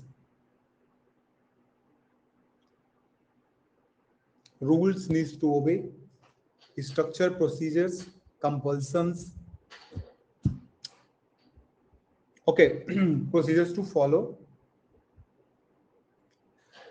I think you guys are partially right, and some of answer, but yeah, some of answers are fully right also. So yes, so protocols are some of the rules. Yes, I think the last one is correct. The guidelines, some of the rules and guidelines for interaction. Like you see, if I'm calling somebody, like if I'm calling somebody, I just dial somebody's number. The first thing what we will say, hello, right? We'll say hello. That side person will say also hello.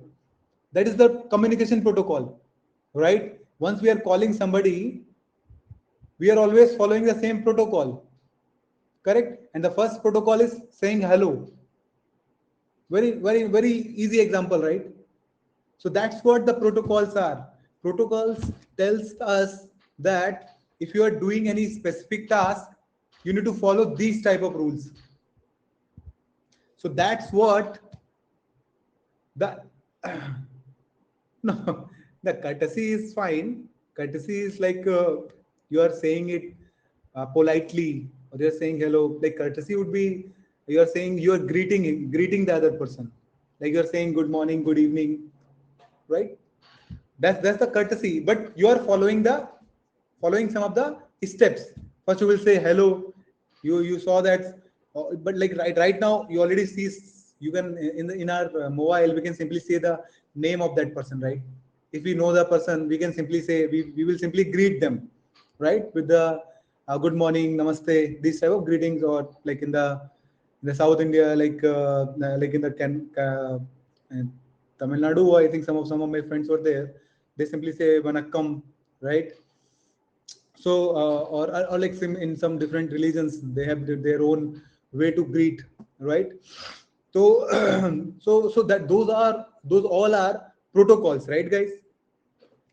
And so that's what the simple meaning of protocols are.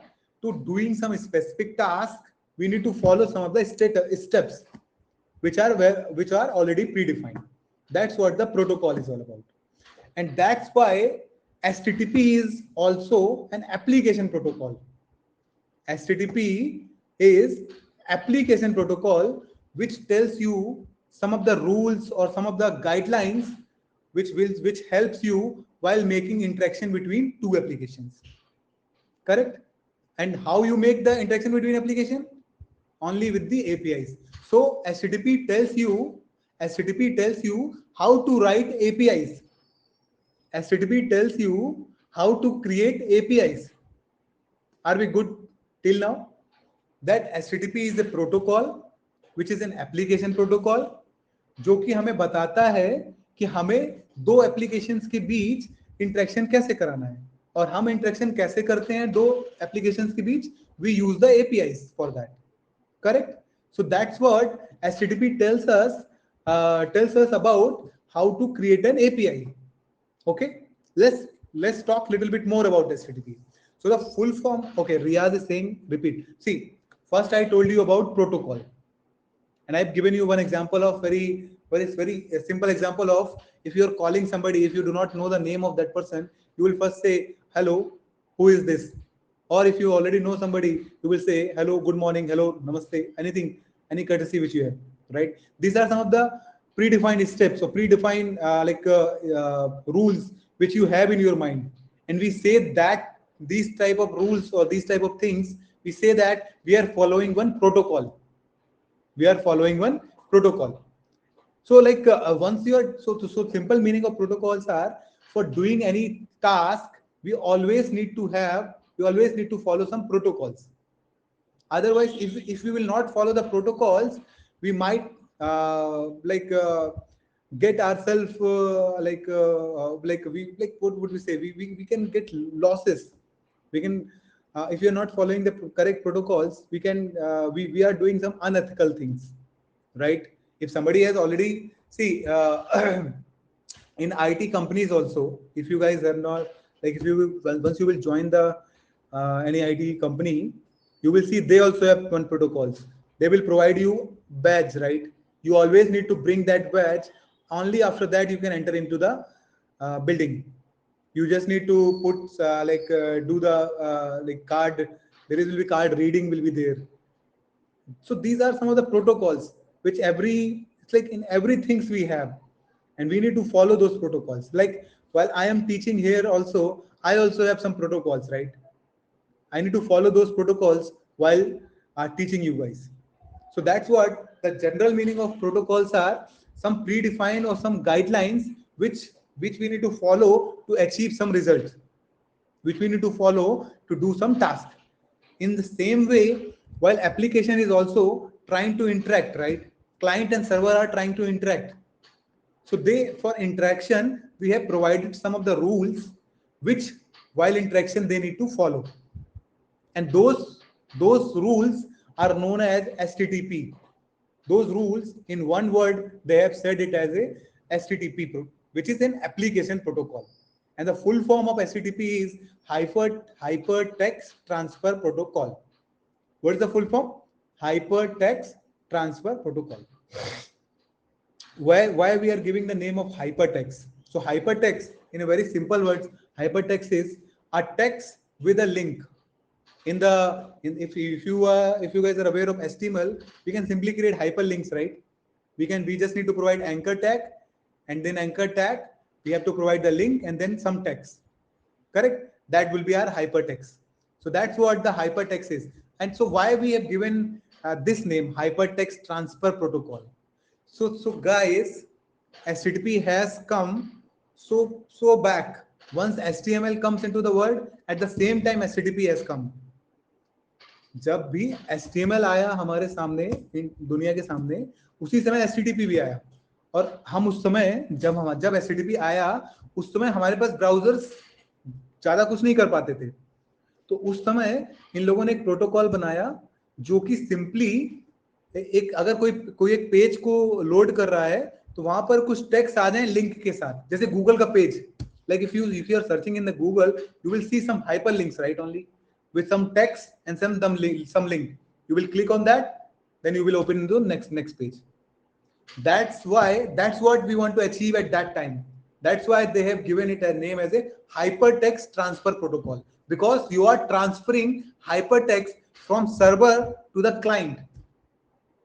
So that's why they have given it as name as a hypertext transfer protocol. What is hypertext? A text with a link. Correct? Are we good? What's the name? Are we good? Are we understood why the hypertext transfer name is given? Okay, so that's why the reason the hypertext transfer protocol name they have given us. Correct? And now I told you these protocols helps you to create your APIs, because they provide you some of the rules which you need to follow while creating your APIs. Okay, guys? Okay, now we will talk about the okay, just discuss protocol till now. Joined it. Yes, just we have discussed what is the meaning of protocols, and then we understood what is the HTTP, why HTTP has name has been given. Okay, and now this HTTP is still we are using. They have given HTTP so back, the name we are still using. And now the HTTP is the primary means for creating any website, web applications. These protocols, we are using these protocols as a primary means for creating any client server applications or any websites. This is the primary means right now. The meaning, we are using everywhere HTTP right now. Every website right now, if you will see whatever I have opened, whatever tabs I have opened, all are following HTTP protocols. And I'm sure you guys, whatever you guys right now opened in your app, those all are also following the HTTP protocol. Right now, Reliable.com is also following the HTTP protocols for making the. See, we will come to HTTPS, guys. We'll go one by one. HTTPS will also come. So right now, these all are following the HTTP. Okay. So, and what is HTTP? These are protocols for client and server interaction. These are some of the protocols. But do not forget API. API is still in the picture. API is the one who is following these protocols. Correct? Okay. Okay. So now we will know what are these rules which HTTP provided us. Okay. Now we will know what are the rules which HTTP provides us. Okay, before that, I want to show you one more time some APIs call, how this is happening, like in the Amazon.com again. Okay, Hariharan, I will just talk about HTTPs in some minutes. Okay, let me show you very quickly about an API.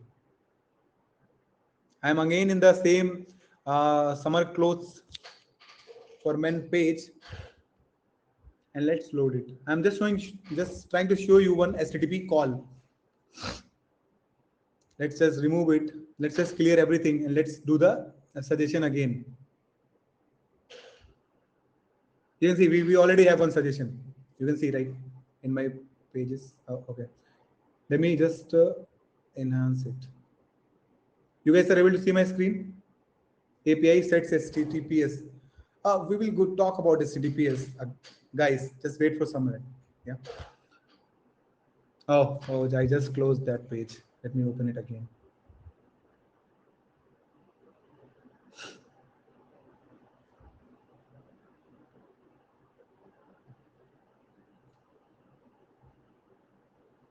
Yeah, you can see this is one call has started from the client side, which is our browser. Correct. Now we will see that this is our URL. You can see, right? This is our URL. And you can see we are using HTTPS here. I will talk about HTTPS, guys. Just try to see we are having here HTTPS. Correct. This is the HTTPS. You can see some more things you need to see here. There are some methods. Get is there. Okay. There are some status code. Okay. There are some response headers. There are some request headers. You can see these are some headers which are coming here. These all things HTTP protocol only provided to you. That every request or every API should be having all these things. Every API should have one URL. Every API should have one URL. Every API should have some methods. They should be returning some status. It has provided some more parts like request header, response header. There is a payload as well, some of the values which we pass from the URLs. And then at the end, we have the response. So I just want to show you. And now we are going to discuss about the methods in the HTTP. So HTTP says that for doing different things, you have, HTTP has told us that for doing different things with the help of APIs, you should have some methods. For doing different things, you should have some methods. HTTP told us. अब वो different चीजें क्या हैं? What are these different things which we want to do with the APIs? So see, the first thing could be bring the element from the database. That could be first thing.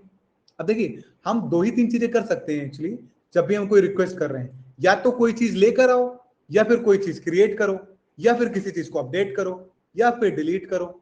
These are only the four things. Bring the things, create the thing, update the thing, delete the thing. These are very four common things. Like if you want to create a user, you will simply call the create API. If you want to update the user, like you want to update the email ID for that person, you will call the update API. If you want to delete that user, you will call the delete API. If you want to get all the users, you will call the get API. That's what the methods HTTP has told us. For creating any APIs, you need to have these methods. Okay, who has told this? Protocol, HTTP protocol has told us that. Okay, so let's see about these methods. You can see these are some of the methods which HTTP has told us. The get methods is for when we want to get some of the things from our server. When we want to get some of the things from the server, like when we were searching, at that time we said that bring all the clothes. So that's why when I was showing you the suggestions, that's why that method was get, because we want something from the server. Okay, and second one is the post. We use post when we want to create something in the server, create something with the server, like we want to create some new resources. So that's where we will use the post. These are some of the like HTTP has told us, these are some of the rules or guidelines you need to follow while creating your APIs. There is put. When you want to update something in your resources, when you want to update some resources in database or somewhere, you will use the put API. That API should create with the put method. Same goes for delete. If you want to delete something in delete some resources in database, you will use the delete one. Same goes for head, trace, option, and patch. Head is also similar to get, but it just not return anything to you. Like the response will be empty, but it will just check that the resource which you are requesting exists or not. That resource exists or not. That part will head API will do, and we will show how this API are we going to create it. But the mostly used APIs methods are get, post, put, delete. And I think in our modules we are going to work with these four methods mostly. But you guys should know about the others as well. Like there is a trace method also HTTP is provided. When we want to repeat post, okay. So see, post, put, and delete. Post we want to use when we want to create some new resources. Like we want to create some new user. That's at that time we will use the post method. Okay. When we want to update that user, at that time we will use put method. A post means loading in database. You can say loading data. If you're talking about loading pages in UI, that's not. If you're saying loading something in the database, that's right. Because loading means you're creating something new. Okay. When you want to create something, you will use the post API. See, API we are okay, right? APIs are when the client is making requests. Now client has to use these get, post, put, right? These methods to call the APIs. Or server also has, once the server is creating the APIs, server also has to do the similar thing. If somebody from the client side, if somebody wants to get something, like somebody wants to get all the users, server has to create the get API, and then client has to call that get API. Same way, if client wants to create something, the client wants to create new user in database, so server will also create the post API, and now client will call that post API. In the similar way, put and delete also works. You just need to simply remember get for getting things, post for creating things, put for updating things, delete for deleting things. These are the four main APIs method which we are going to use many places. Okay. Head similar to get, but it just check that resources exist in database or not. Trace trace are traces. Yeah. So trace methods are just the way to do some debugging. Like there is like if you talk about, there are multiple things in the middle while see, okay. I think I will give you a very easy example. So what trace does, it just do the debugging. It just provide you some debugging information about your server. So once you will make the trace method call, at that time it will go to the server and it will see some of the like the tracing things, like it will just see some of the information, and then it will give back. It will not bring the resources, it will bring information about your server, right? What server is allowing to you. So those information will be written back with the trace. I haven't used it in the any real examples. That's why I do not have any proper examples, but I just read it about the trace, and it has told me that when we want to debug about, when we want to get the debugging information from our server, at that time we use the trace method. I haven't seen any of the example till now on the trace. Next, we will go for the options. Options is another method which checks that the method which you are requesting exists or not, or server is ready to take request or not. Options happen most of the time before making post call. Before making post call, most of the time you will see that options are calling. Patch, patch are those type of APIs where you want to fix something, fix some resources, fix some part of the code. At that time, you will call the patch API. Patch meaning patching things, right? Fixing things. So at that time, you will create these patch APIs. So somebody was saying, but you guys need to remember about the four APIs which are get, post, put, delete. These four API methods are going to be widely used. You guys are going to use so many times these four methods. Repeat head. So head is similar to get. Method is similar to get method, but the difference between these two are that get method only checks that resource exists or not. Sorry, head method only check that resource exists or not. It does not bring resource for you, but get method will bring that resource for you. That's why head method response is always empty, because it does not bring things. Okay. See, HTTP has told you to use these type of method, but if I truly speaking, you can do all these things with one APIs only. Post, put, you can do all of the things. With a get also you can do lot of things. You can do all things. But I told you, right? You should to always follow the protocols. So that's why if you want to achieve some things, like you want to create any resources, you should use post. But if you want to do, if you do not want to follow this particular request method protocol, you can do everything with one method also. But that's not a good practice. Like you can create, update, and delete all things with the post. So that's why that's the meaning of protocol.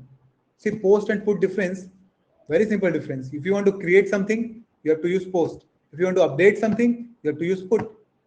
Very small difference. Get method for getting things. Remember, get method for getting things from the server. Post method for creating things in the server. Put method updating things in the server. Deleting things in the server. Okay, guys. Somebody was saying, yeah. So what is trace? So what I have read about the trace, it just goes to the server and brings some of the debugging informations about the server, because server provides some of the things like session informations or some of the logging informations, right? All these debugging information, we get it from the trace. So like you guys can read more about trace, because I haven't seen any of the real examples of trace till now. So you can see. So debugging information means like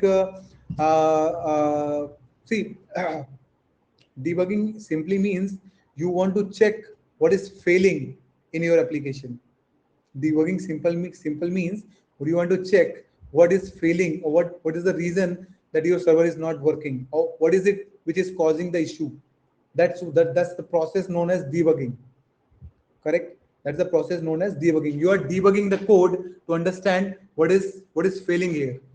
And with the trace method, you provide those debugging information back to the client. But that's why it's very rare method. I haven't seen any example of it, and I haven't used it trace till now. But yeah, that's fine. You guys should be knowing the name of these. Okay. Let's move further and let's see one sample HTTP request. Okay, from front end, people use trace to understand backend issues. Yeah, we can say that, but not like it's not very like common scenario. It's not very common scenario. It could be in some scenarios we need to use trace, but most of the time it didn't. Most of the time, if somebody is having some backend issues, they simply see it on the backend logs. They simply go and debug that there. They should not. They did not see it on the front end side. But yeah, it could be some use cases where you want to like first trace all the information and display it on the UI side. Options are options are for checking that method exists or not. Checking for methods, like your server are exposing how many methods. Options do that. Similar to head checks for resources, and option checks for method, that your server is exposing these methods or not. So option does that. Option is very a common one, which we just generally do not create. Automatically browser does that. Browser automatically make first call to check that this particular method exists in your server or not. And then if it exists, then it calls that particular method. So that happened with option. Okay. So right now in front of you, you can see I'm showing you one HTTP request. So you can see the first thing in this request is get, the method, right? Second one is the /test, which is telling you that this is the API name. This is the path which which we want to access. From the client side, we want to access /test path. Correct? This is the path we are going to access. Then the third is HTTP 1.1, which is telling the HTTP version, which is telling you the protocol version, which we are using here for making this call. Okay, for making this API call. Yes, this is an API. This is an API. API always have one URL, one method, and then status. As a response, you need to provide status also. Okay, APIs always has three things you always remember. First is the API name, second one is the method, third one is the response status. And there are like two more things you can add: request header, response header. These all 5 things come inside the APIs. First is the URL.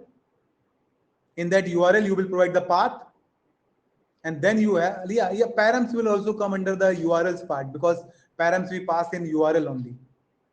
Correct? So see, guys, remember about 5 things about APIs I told you. First is the URL. API always has URL. Second one is the API always has method. Third one, API always has a status, response status. Fourth one, API always has request headers, and API always has response header. These 5 things we will show you. In these examples, right now we are only showing the request scenario. We are only saying the request scenario which client is going to make. So client has method as a get /test is our path. HTTP 1.1 is a version, and these are some of the headers which we are seeing down. User agent, host, accept language, accepting encoding, connections. These are some of the headers which provide some information to server about your request. Why headers? See, why headers comes into the picture. Request and response header. These are only, so in request headers and request response header, we always keep the object. You can see this is also following the object structure. User agent is a key, and the value is the Mozilla. Correct? Host is a key. www.tutorialpoints.com is a value. So headers are always object which we pass to server, or server also pass them back to client. So when client pass these headers, we call it request headers. When server pass these headers to client, we call it as a response header. Okay. Why now the question is why we need them? Why we need these headers? So headers we need just to provide some additional informations. Headers are needed just to provide some additional information. Like client, when client is passing the request header, it is telling about what is the host, from where we are making this request. Like right now, it's an example. Tutorial points is there. In Amazon, it will be amazon.in. I will show you the request for Amazon as well. There will be language, like which language we are using right now. It is English US. It could be Russian ruble also. So these are some of the information which client is sharing to the server that about the client. In the same way, server also shares some of the informations to the client, that the data which they are passing in, it is in which format. Is it the JSON, or is it the XML, or is the file of binary data? What is the size of this data? These are some of the information which client and server just pass to understand more about client or more about server. That's why we use the headers. So basically, these are key value pairs. Yes, headers always are objects, and when we say objects, these are key value pairs. Okay, we access them in the server. We will access them while as a object. In the client also, we access these headers as a object. Okay. Yes, the last 5, I think 5 things are here. 1, 2, 3, 4, 5. Last 5 parts are headers here. I will show you in the Amazon example also. Let me share my screen. We'll see there. Every request will have these type of information. So yeah, I was showing you, right? You can see now this is our URL. I told you every API has an URL, and somebody was asking about the parameters. You can see we are passing these parameters here: client info, right, mid. These are some of the query parameters, correct? And you can see this is our server URL, completion.amazon.in. This is our server URL. This is the path, API path. You can see API 2017 suggestion. This is the path. Now we will divide our URL also into multiple parts. Okay, we will talk about that later. But just understand about the URL. This is, you can see, you can divide the URL also. This is our HTTP method, right? Sorry, this is our protocol, HTTP or HTTPS. We'll discuss about HTTPS, but this is our protocol. Then this is our server name. This is our server name, completion.amazon.in, where our server is. Correct? Completion.amazon. Then this is the path. You can see multiple API will go to this server only, but the path will be different because with different path we create different APIs. because right now it is 2017 suggestion. Next could be 2018 suggestions, like that, right? Then we have the request method. Then I told you is a status code. Right now we will discuss after this. There are different type of status code as well. I will tell you. This is request method. Then we will go into the request header first. You can see we are telling that this is going to be a JSON response, whatever the response we are going to get. These are some of the cookies informations which we are telling about the session IDs and all those things, right? See, we are telling about the origin as well. We are telling about the host who is making the request and some more information. What is the browser? You can see from which browser I'm trying to access it, or what are the browsers are allowed. All these informations, right? And the response will also send some of the server informations. Like you can see, what is the origin what is the origin which server is accepting, what is the length of content which server is passing back, and some of the other informations, right? Correct? Are we good? Do you guys have any questions on this? Yeah. So cookies also keep some of the informations. Cookies also keep some of the informations, like which makes your connection, like what we say, without login or continuous connection, I would say. See, cookies provide you some of the session informations which server is providing to client. So the client does not need to make every time authentication request, because once you enter into any of the applications, you need to do authentication, right? You need to log in into that, but you do not want to log in again and again. So that's why what server does, it provides some of the session information and keep it into the cookies, and every time when you are making that request, you need to pass that cookie. So just in the simple way, you can say कि अगर आप बार again and again you do not want to make authentication request, or you want to use some of the data again and again while making your request, so you will save them into the cookies, and those cookies will be saved in your browser memory. Like if I'm already sharing it, you can see the cookies is there, right?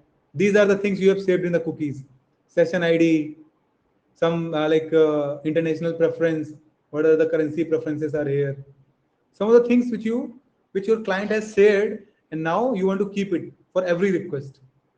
So I am right now in India English. That's what I'm the language I'm using. These are some of the informations which we have shaped in the cookies. Now every request will take these information. Okay. So that's all about the cookies. Remote address is server address. Yes, and remote address will be server address. Sir, HTTP work and role of API there, explain please. See, both things are not different, guys. HTTP is providing rules. HTTP is providing rules how API should be written. So it means we can say when we are creating any API, we are using HTTP rules for creating that API. So like these are similar things. The HTTP protocols provide rules to create a API. So that's what you can relate. That's how you can relate the HTTP and APIs. Okay. Let's move further. They are showing the response, which I've already shown you. Okay, now talk about the responses code. So like, see, there are three type of response code I have remembered. Apart from that, I never remember these type of status code. And like, see, why status code you need to provide. Whenever you are making any request, you always need to provide one status code as a response. If everything is going good, if there is nothing like somebody has created any user in data, somebody has created a request for user creation, so you will, and everything is going good, there is no problem, you have created the user, you will return status as a 200.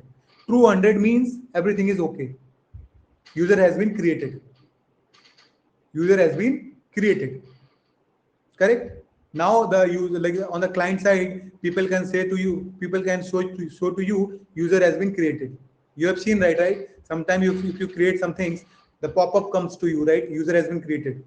So if you will see the response, they just check the status code there. If the status code is 200, it means user has been created. If the status code is 400, or like there is more in 400 also. If status is starting with 4, if status code is starting with letter 4, it means there is some error from the client side. Client has not provided correct information. If there is any status code which is starting from the letter 5, like 500, 502, it means there is some problem in servers. It is server error. That's how developers talk. That's how developer understand the nature of response. If response nature is 200, it means everything is good. If response nature is 400, it means some problem is from the client side. If response nature is 500, it means some problem is from the server side. Okay, guys. So that's how the status code works. And there are more status codes like 100 and 300. So I haven't read more about the 100, 300. Let me share my screen and show you guys. So I think for 100 and 400, 300, we use for, I think, the middle things. Let me share my screen quickly. And let's see about these status very quickly. Can you guys see my screen? Yeah. So you can see right now I have opened the 300, right?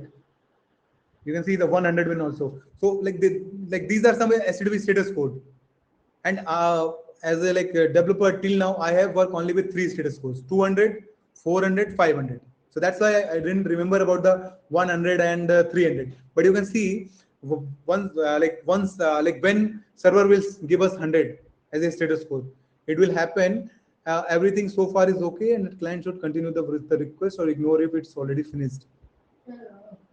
It's like continue. If there are multiple servers in the middle, so if your request has reached to first server, then that server will return you 100. It means now till now everything is good. Now you can go for the next one. So that's what the 100 status meaning is. If some server is returning 100, it means the request till that server is okay. Now you can go for the next request. Now same goes for 300 also. Let's see that 300. So 300 is multiple choices. So it means the response could indicate the request has more than one possible response. So there could be some scenarios where you have more than one responses. So in those scenarios, you will return that 300 from your server. These are very rarely used. You can see that these responses code are very rarely used. The common one which we use, these are 400 and 401. See, 401 is being used unauthorized. If somebody is giving wrong credentials, there is concept of authorization and authentication. Authentication means you have to log in and you have wrong credentials. We will show you authentication error. But authorization means once you have logged in, what you can do next. So if you do not have roles to do things, we will say that you are unauthorized. You cannot do these things. Like you have the user role, you cannot perform the admin task. So in those scenarios, we will give you response as a 401 unauthorized. Try to understand the 401. These are the mostly used, guys. 401 is the unauthorized. I think 403 is the very used one, which is the forbidden. Yeah, this is the forbidden. This is the authentication one. If you are not able to 404, I think no. 404 is also very used one. I think you guys have seen it in some websites. 404 not found. So it happens when somebody is looking for some API and that API does not exist in the server. So that's where we go for 404 status. And I think you guys have seen somewhere 404. Definitely. Same goes for 500 also. If 500 3 is there, 503 is there. So it will also say that the right now it's trying to connect to database and database is not available. So now your server will say now your server will respond status as a 503. So guys, these things you will understand slowly, but just try to understand. These are some protocols. These are HTTP protocol things, which is saying to you, you need to follow these things. It's a good practice. You do see Some of the times you do not, it's not mandatory to give the status. It's not like that. You can, you in your API as a response, you cannot provide the status. That's also fine. Automatically by default, some status will come. Like in 200, you can also throw the error. It's not like that. But as a good website developers or as a good web applications, you guys should always follow the HTTP protocols. So these responses code, yes, these responses code are universal. They are every website has to use these. Okay, guys, let's move into the next slide. We have understood the responses coded. We have understood the methods also. Okay. Okay, so these are some of the differences they are telling about the get versus post. Okay, so guys, I haven't told you one more thing about the get and post. So let's talk about that also. So see, get, I told you for getting the data from the database, correct? Let me show you how, yeah, that's fine. It's actually get I have already shown you, and post we use for creating the data. So server is DB and client is node. No. Server is node and DB is different thing. DB is database. Server connects to database to fetch data from there. Client is different thing. Client is not server. Client is not like like we can create the client in Node.js also, but for creating the client application we use React.js, AngularJS, Next.js, Vue.js. We use those things for creating the client application. For server we use the Node.js. Okay, so let's talk about the difference between the get and post. So so I think, yeah, this is a very good question. Sometime interviewer also ask what is the difference between get and post. So you guys should know about that. Just they ask about this one only. So because in both things, in get and post, you can, as I told you, you can do everything same in both of the methods. You can do same things with the get, you can do same thing with the post. But post has one additional things, which is called body. In body, like, see, okay, so first tell me, when I told you to use post, I told you to use post when you want to create something, right? You want to create something, it means you want to create some users, you want to create some resource. Okay, so you have seen that on UI, when we have one form, let's consider when we have one form, right? In that form you have to provide some information, and then you will click on the submit. One API will be called. Now this form, when you will click on the submit, right, and this information has to go to the server for creating a resource, correct? Are you guys able to understand it, what I'm trying to say here? Okay, let me try to say it again, repeat it. We are going to we are having a one form in front of us. In that form we need to provide some information. Okay, you guys have already seen so many places this same scenario. And at the end, once again repeat please. Okay, so देखिए मैं क्या कह रहा हूँ, हम हमारे सामने एक पेज ओपन है, ठीक है? उस पेज में हमको कुछ इन्फॉर्मेशन फिल करनी है, correct? You guys have seen this scenario many times. Okay, at the end you will see one submit button. उस सबमिट पे आप बटन पे क्लिक करते हो, सारी इंफॉर्मेशन सेव हो जाती है जाकर के, correct? But now as a web developer you know that once you will click on submit, there is one API which has been called, जो कि इस डेटा को लेकर के जा रही है सर्वर पे, correct?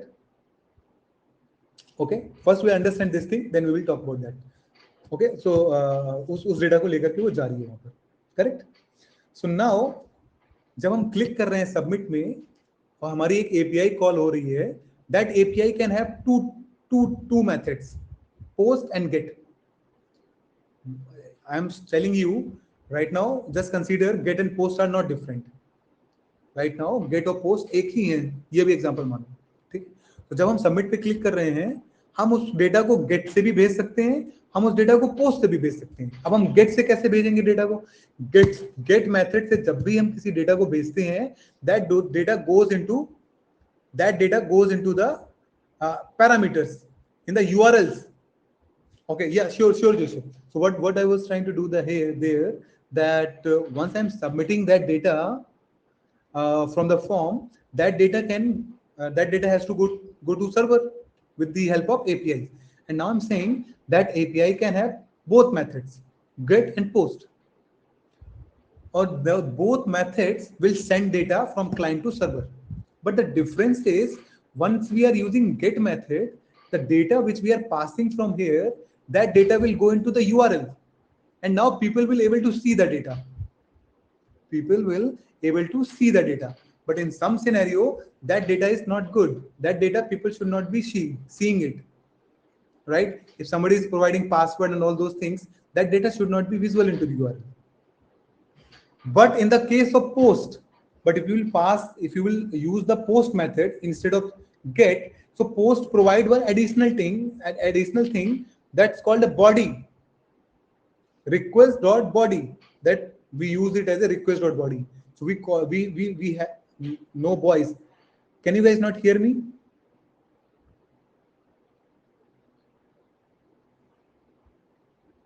Okay, can you refresh your page, Nazmi?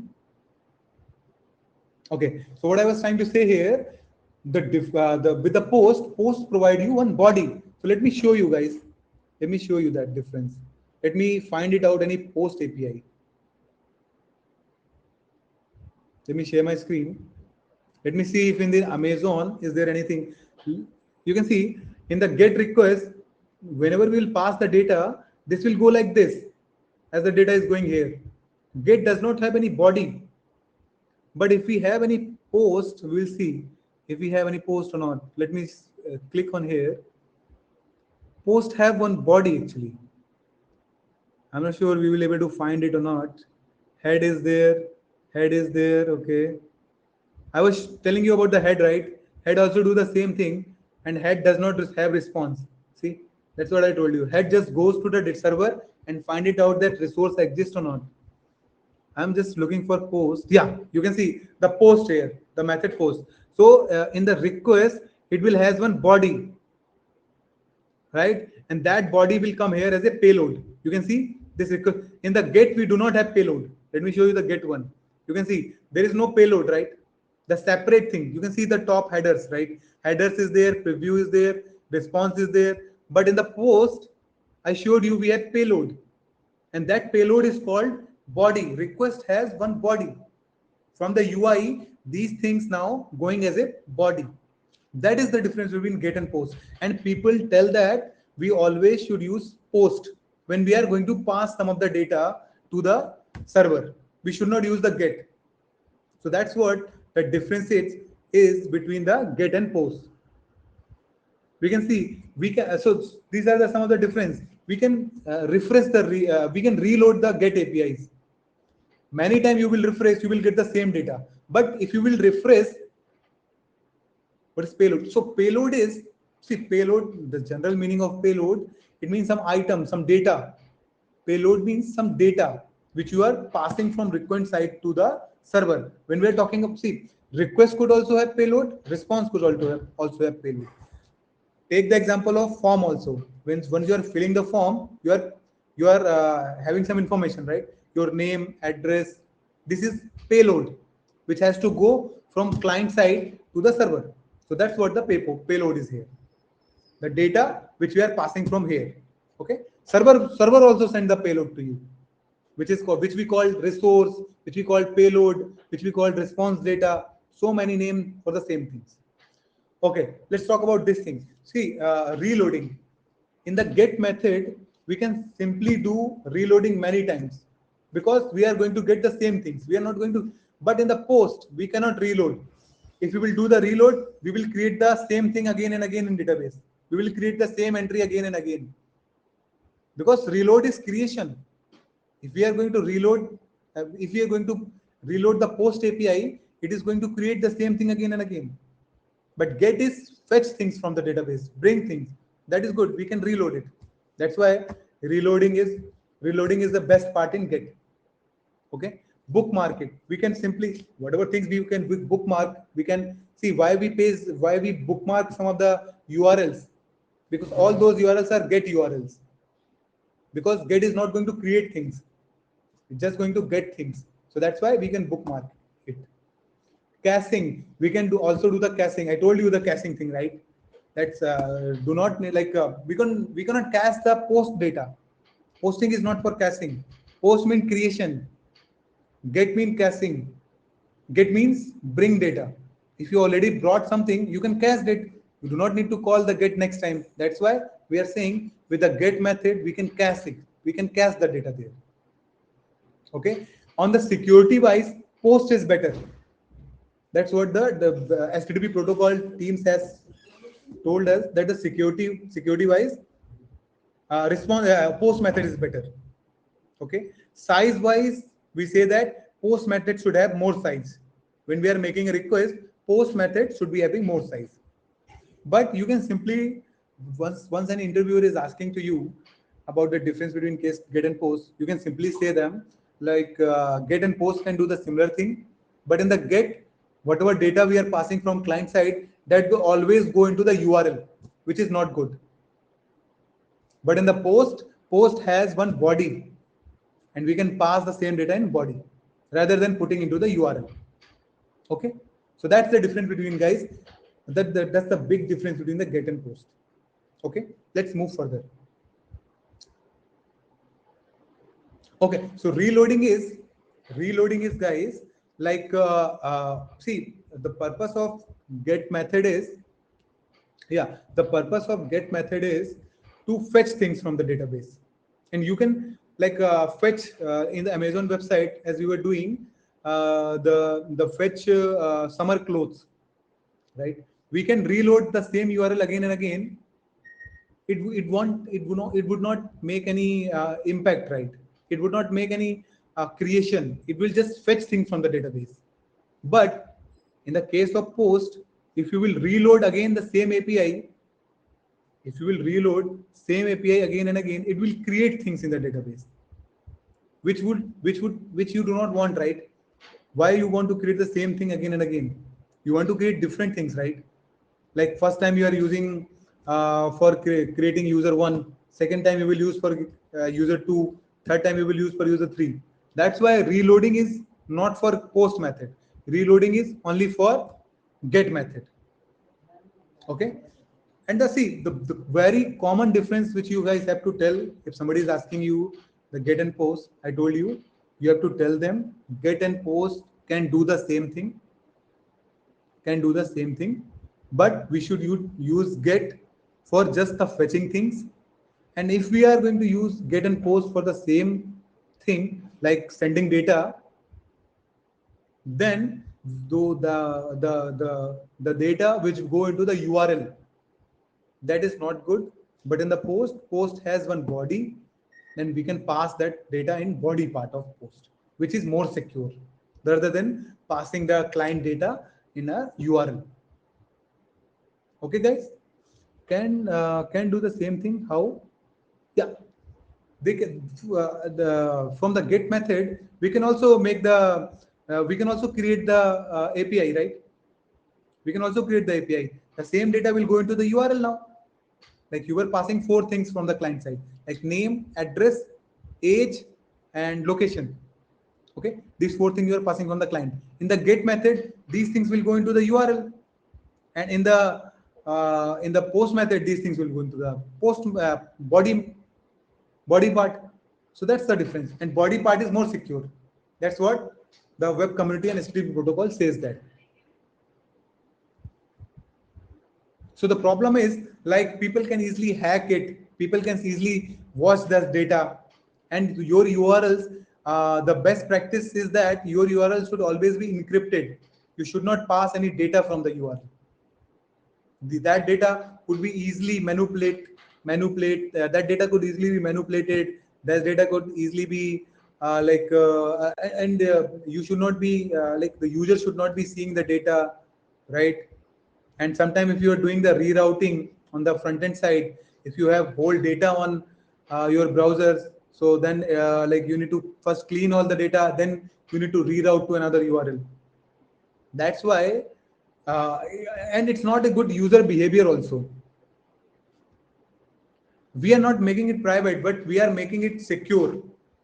It's not easy on the request body. You cannot easily hack it.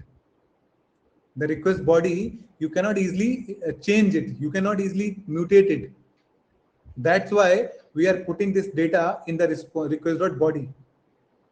And later on, I will also talk to you about the HTTPS. I think that's all. That's what our next topic is. That's what our next topic is, HTTPS. See, these are some protocols, right? And protocols, they tell you to like some of the rules which you need to follow. So that's why they say that you need to pass these of the data when you want to pass the higher data. Like in the post, you can pass whole one file also. Like if we are uploading some files, you can pass it. You can pass that in the body, but you're gonna pass that binary data in a URL, right? That won't make sense, right? So that's why people say it like the always for creating any new things, we always need to pass the things in post method. And but you can do the same thing in both places, get and post as well. But as a protocol, as a good practice, we always need to do things in the post method. Okay. Let's quickly now talk about HTTPS also, guys. So till now, we have talked with HTTP, and HTTPS is just another layer top of HTTP. Because in the HTTP, we were not using any encryption there. But with the HTTPS, we are now first encrypting thing and then passing from client side to the server. See what happened. So there are two type of encryption happen. One is symmetrical encryption and second one is the asymmetrical encryption. Okay, guys. Just leaves another whatever we discussed for some minute and just understood the encryption part, how the encryption happened. So encryption happen in two ways: symmetrical and asymmetrical. In symmetrical encryption, we use the same primary key or same secret to encrypt data on client side. Also, we use the same encryption key or secret to decrypt data on server side, because we are going to send data from client to server, and we are going to encrypt it on the client side and pass it into the network and then put it into the then decrypt it into the server. Correct? That's what the encryption happened. And there is asymmetrical encryption also. In asymmetrical encryption, we have two keys: public key and private key. With public key, client encrypt, and with private key, the server decrypt it. Okay, server will have both keys, public and private, but it will expose to the others only one public key. And now in the case of HTTPS, they have made this protocol more secure while introducing the this encryption mechanism. So what generally happen that right now all the website, I think 4 or 5 years ago, the HTTP has come into the picture, and then after that, most of all the websites are now HTTPS. You can see there. And how can you identify that website is HTTPS or not? You can see this lock here, and this is saying connection is secure. Correct? You can see that it is saying that connection is secure and certificate is valid. Connection is secure, certificate is valid. Let's see some other website. Like let's see this one, developer Mozilla. You can see connection is secure, certificate is valid. That's the like identification point that you can understand that this website is secure or not. Let's find out any HTTP website. HTTP website. Let's search if we have any HTTP website examples or not. Yeah, you can see http info.sem.ch. We can see not secure. Your connection is to site is not secure. Okay, guys, that's how you can identify your website is secure or not. Okay, and how they are making it secure? Reliable. It's an HTTP or HTTP. I think it's HTTPS only. Reliable is HTTPS. It's a lock. We can see it on the lock, right? So the purpose for HTTP is now. So earlier, I think there was one attack. I think in 2014. Not remembering the name. Hodan attack, or let me one minute, guys. Let me find it out.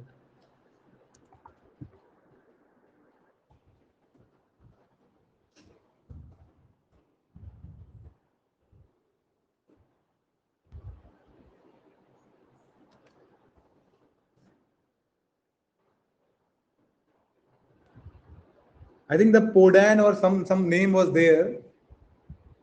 So no, not ransomware. The dark websites also uses HTTPS. Yes, they can use dark website also uses HTTPS. So see the purpose for going to HTTPS is while we are using the HTTP, they have found on the network layer they have found a way to eavesdrop our data.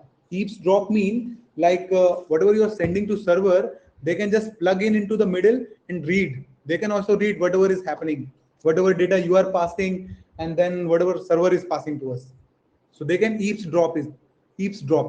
So that's why they have thought to make our network stack little bit more secure. So that's why they have come with the new protocol that's called HTTPS. HTTP does same things. This particular protocol provides everything same. It just added one more security layer on top of that. Now I will tell you how they do it. Now let's HTTP is more secure. Yes, HTTP is 100% more secure than HTTP. We should not use HTTP website now. Every website should be HTTPS. That's why you will see, like right now, all of the websites who are like famous, all are using HTTPS.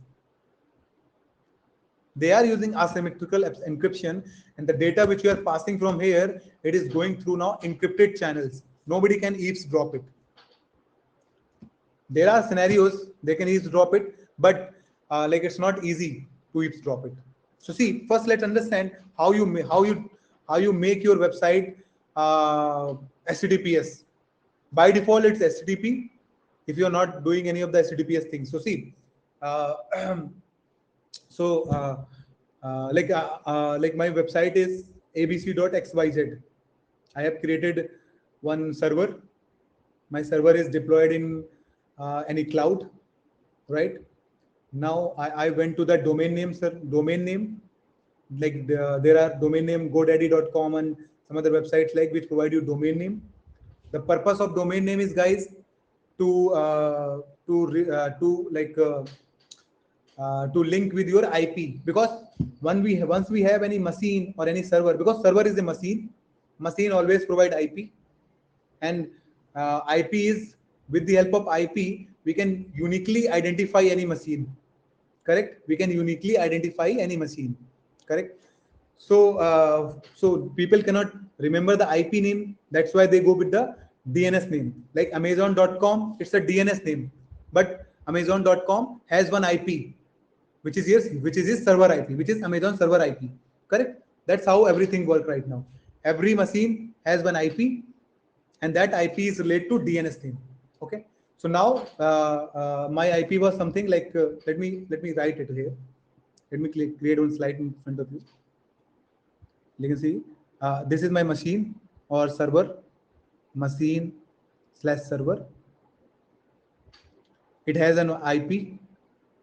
This IP could be 78, 12, random 4466. Okay. Now this IP has one name, abc.xyz, which is uniquely identifying my server only. Okay. And now if we are deploying this code, and we got the abc.xyz, now we can access our website with http colon abc.xyz. Now we haven't made HTTPS. Now for making HTTPS, now we need to go to certificate authority. There are some certificate authorities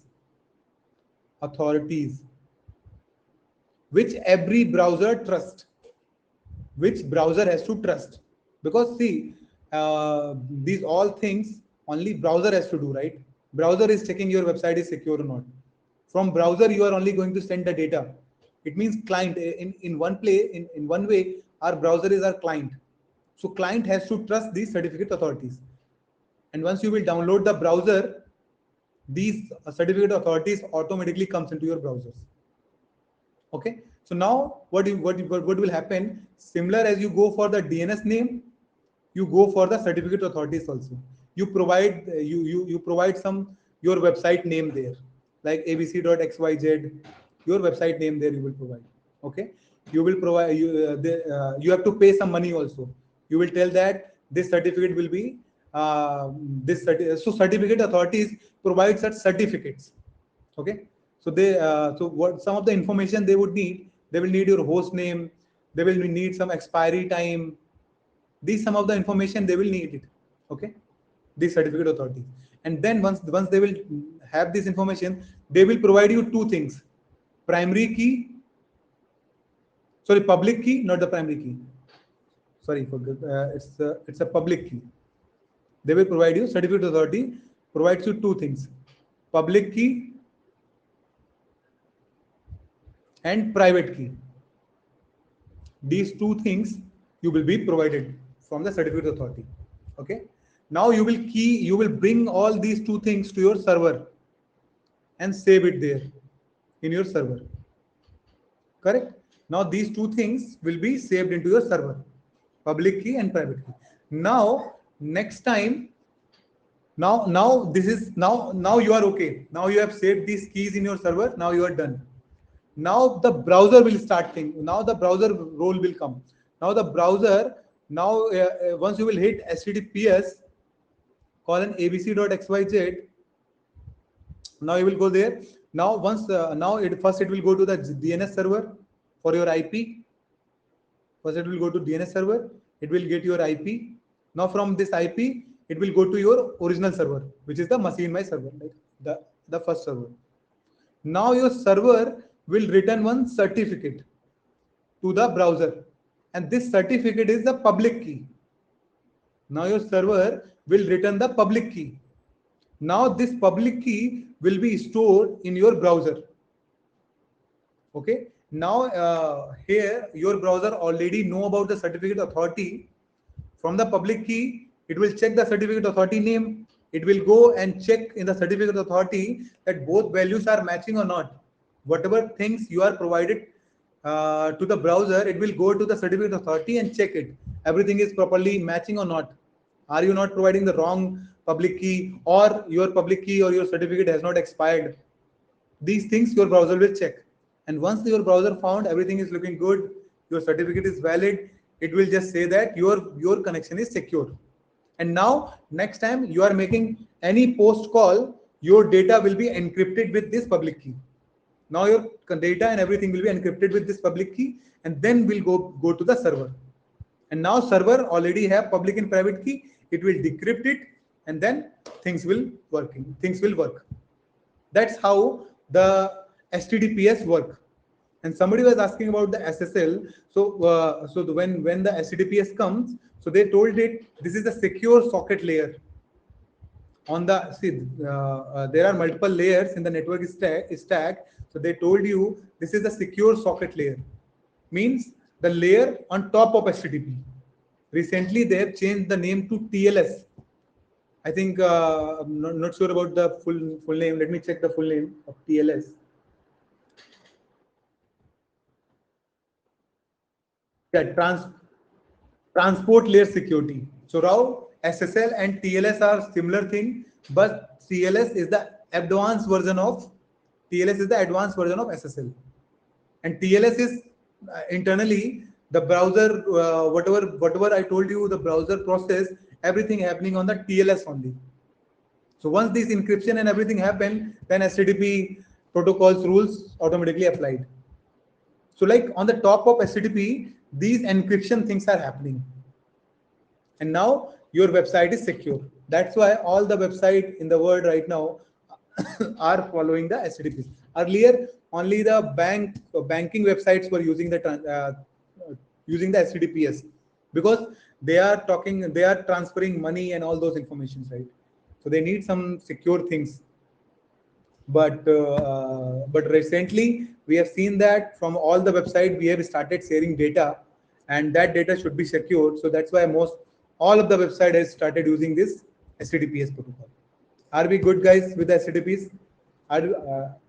We understood the process, how the things are happening. What happened after public key check by the browser? Once the public key is checked and everything looks good, now whatever the API requests you are making, those API requests will going into the encrypted channel, or the data will be encrypted. Now the person who was doing eavesdropping, that person cannot hack it. He is getting encrypted thing now, but he does not have the private key, so he cannot decrypt the data. Yes, browser does the encryption there. Your client is not doing anything there. It's all the browser responsibilities. Browser is your client means your client application is not doing anything. Browser is doing the encryption thing. See, browser are very advanced things actually. We can do a lot of like browser is I would say it's magic. A lot of things happen on the browsers. After getting public and private key, it becomes secure. Yes, once once your data is encrypted, you are using encrypted channels. So now we are saying that it's secure.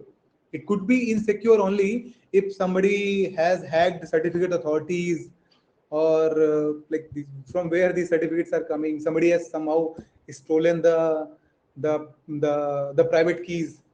Only then only it could be insecure. ABI जो ये board पे बताए हैं उसको brief revise करा सकते हैं. Sure sure Jasleen.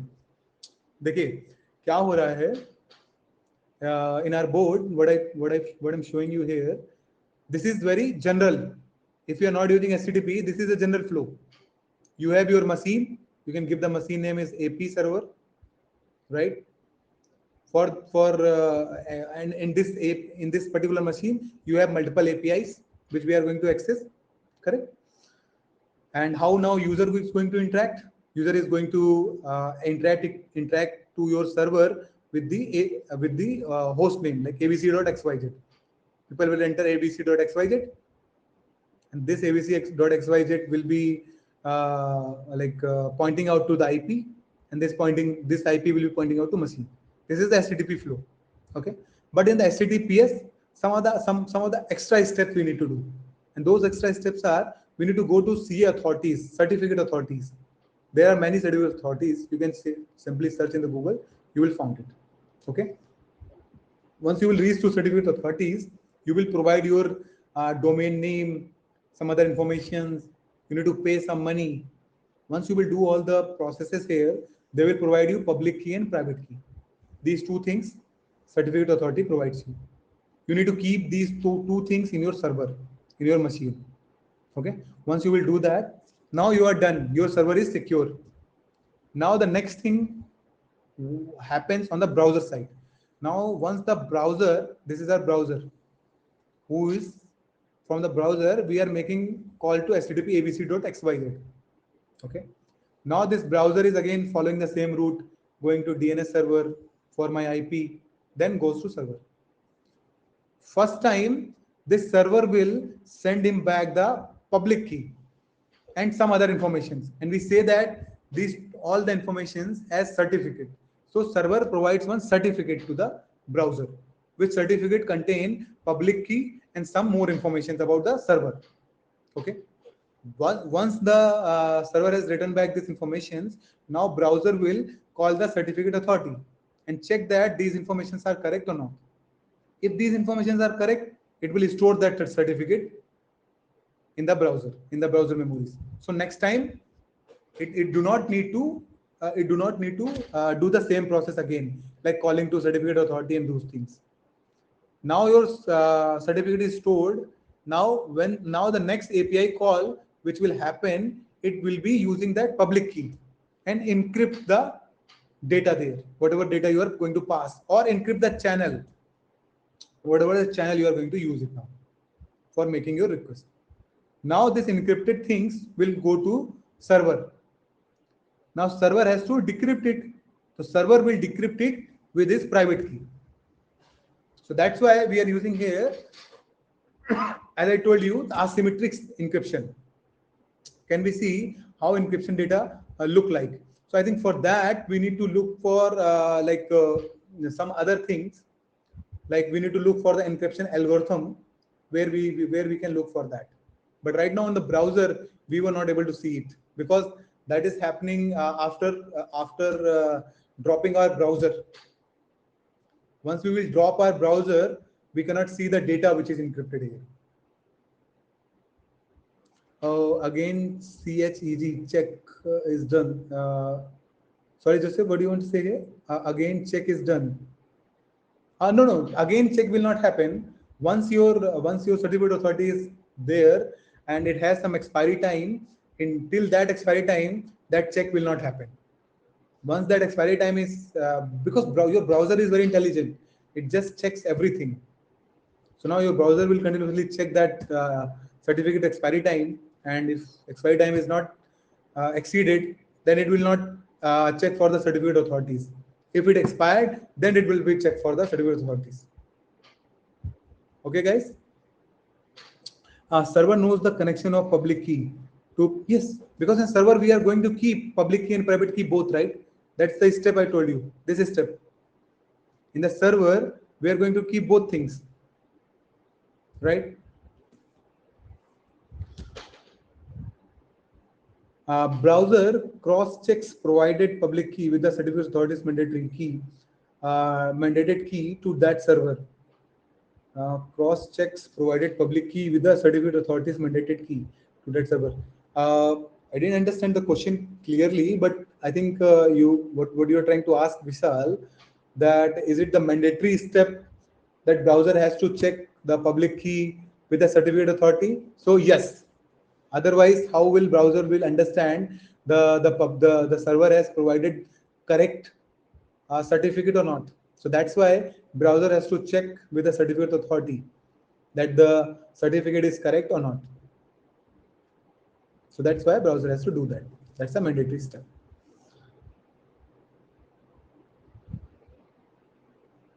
Yes, the SSL.com is there also. Yeah. So that's how that's how, like, you can see this slide also. That's how this is working. Sender is encrypting the things with the public key, and then the encrypted thing is going to server on the recipient side, and then on the recipient side you are using your private key to decrypt the data and then doing whatever you want to do. That's how the HTTPS work, and it uses the asymmetric encryption system. I told you asymmetric uses public and private key, and symmetric uses same one key for both places, which is not good. Correct. Okay, so that's about the HTTPS, guys. So in that way you can see, I think now our topic is REST. So I think today we are already at the end of our timing. So we will discuss about it in the next class, right? And before that, I would say to you, little bit read about the HTTP from the. Let me show you this. Let me share this link with you.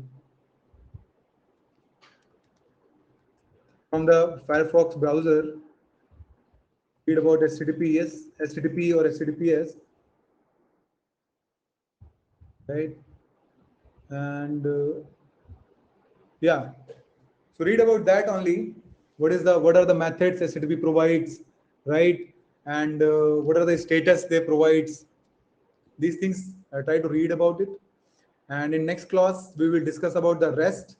See, REST is also one design like a pattern this they have provided. It nothing so has to do with coding.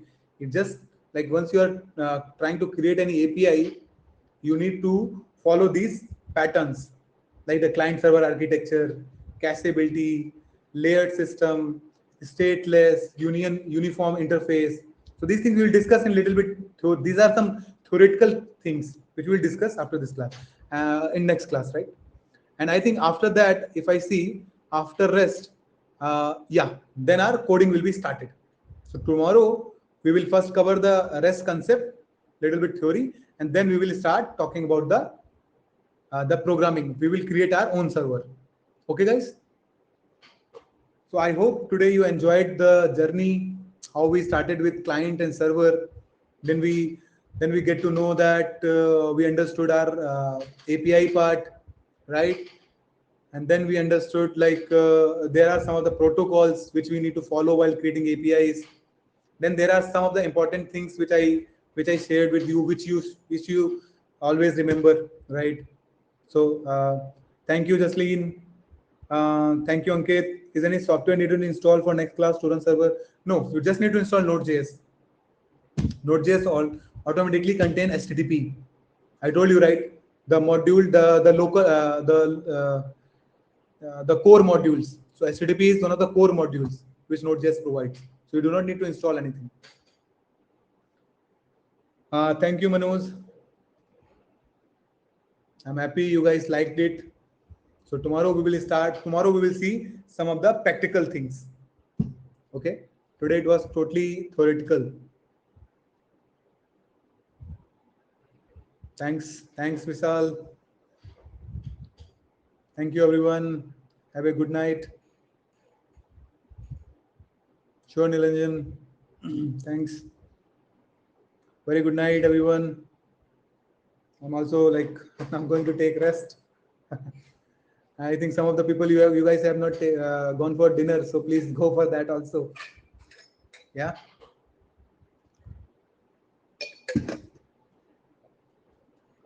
Bye bye.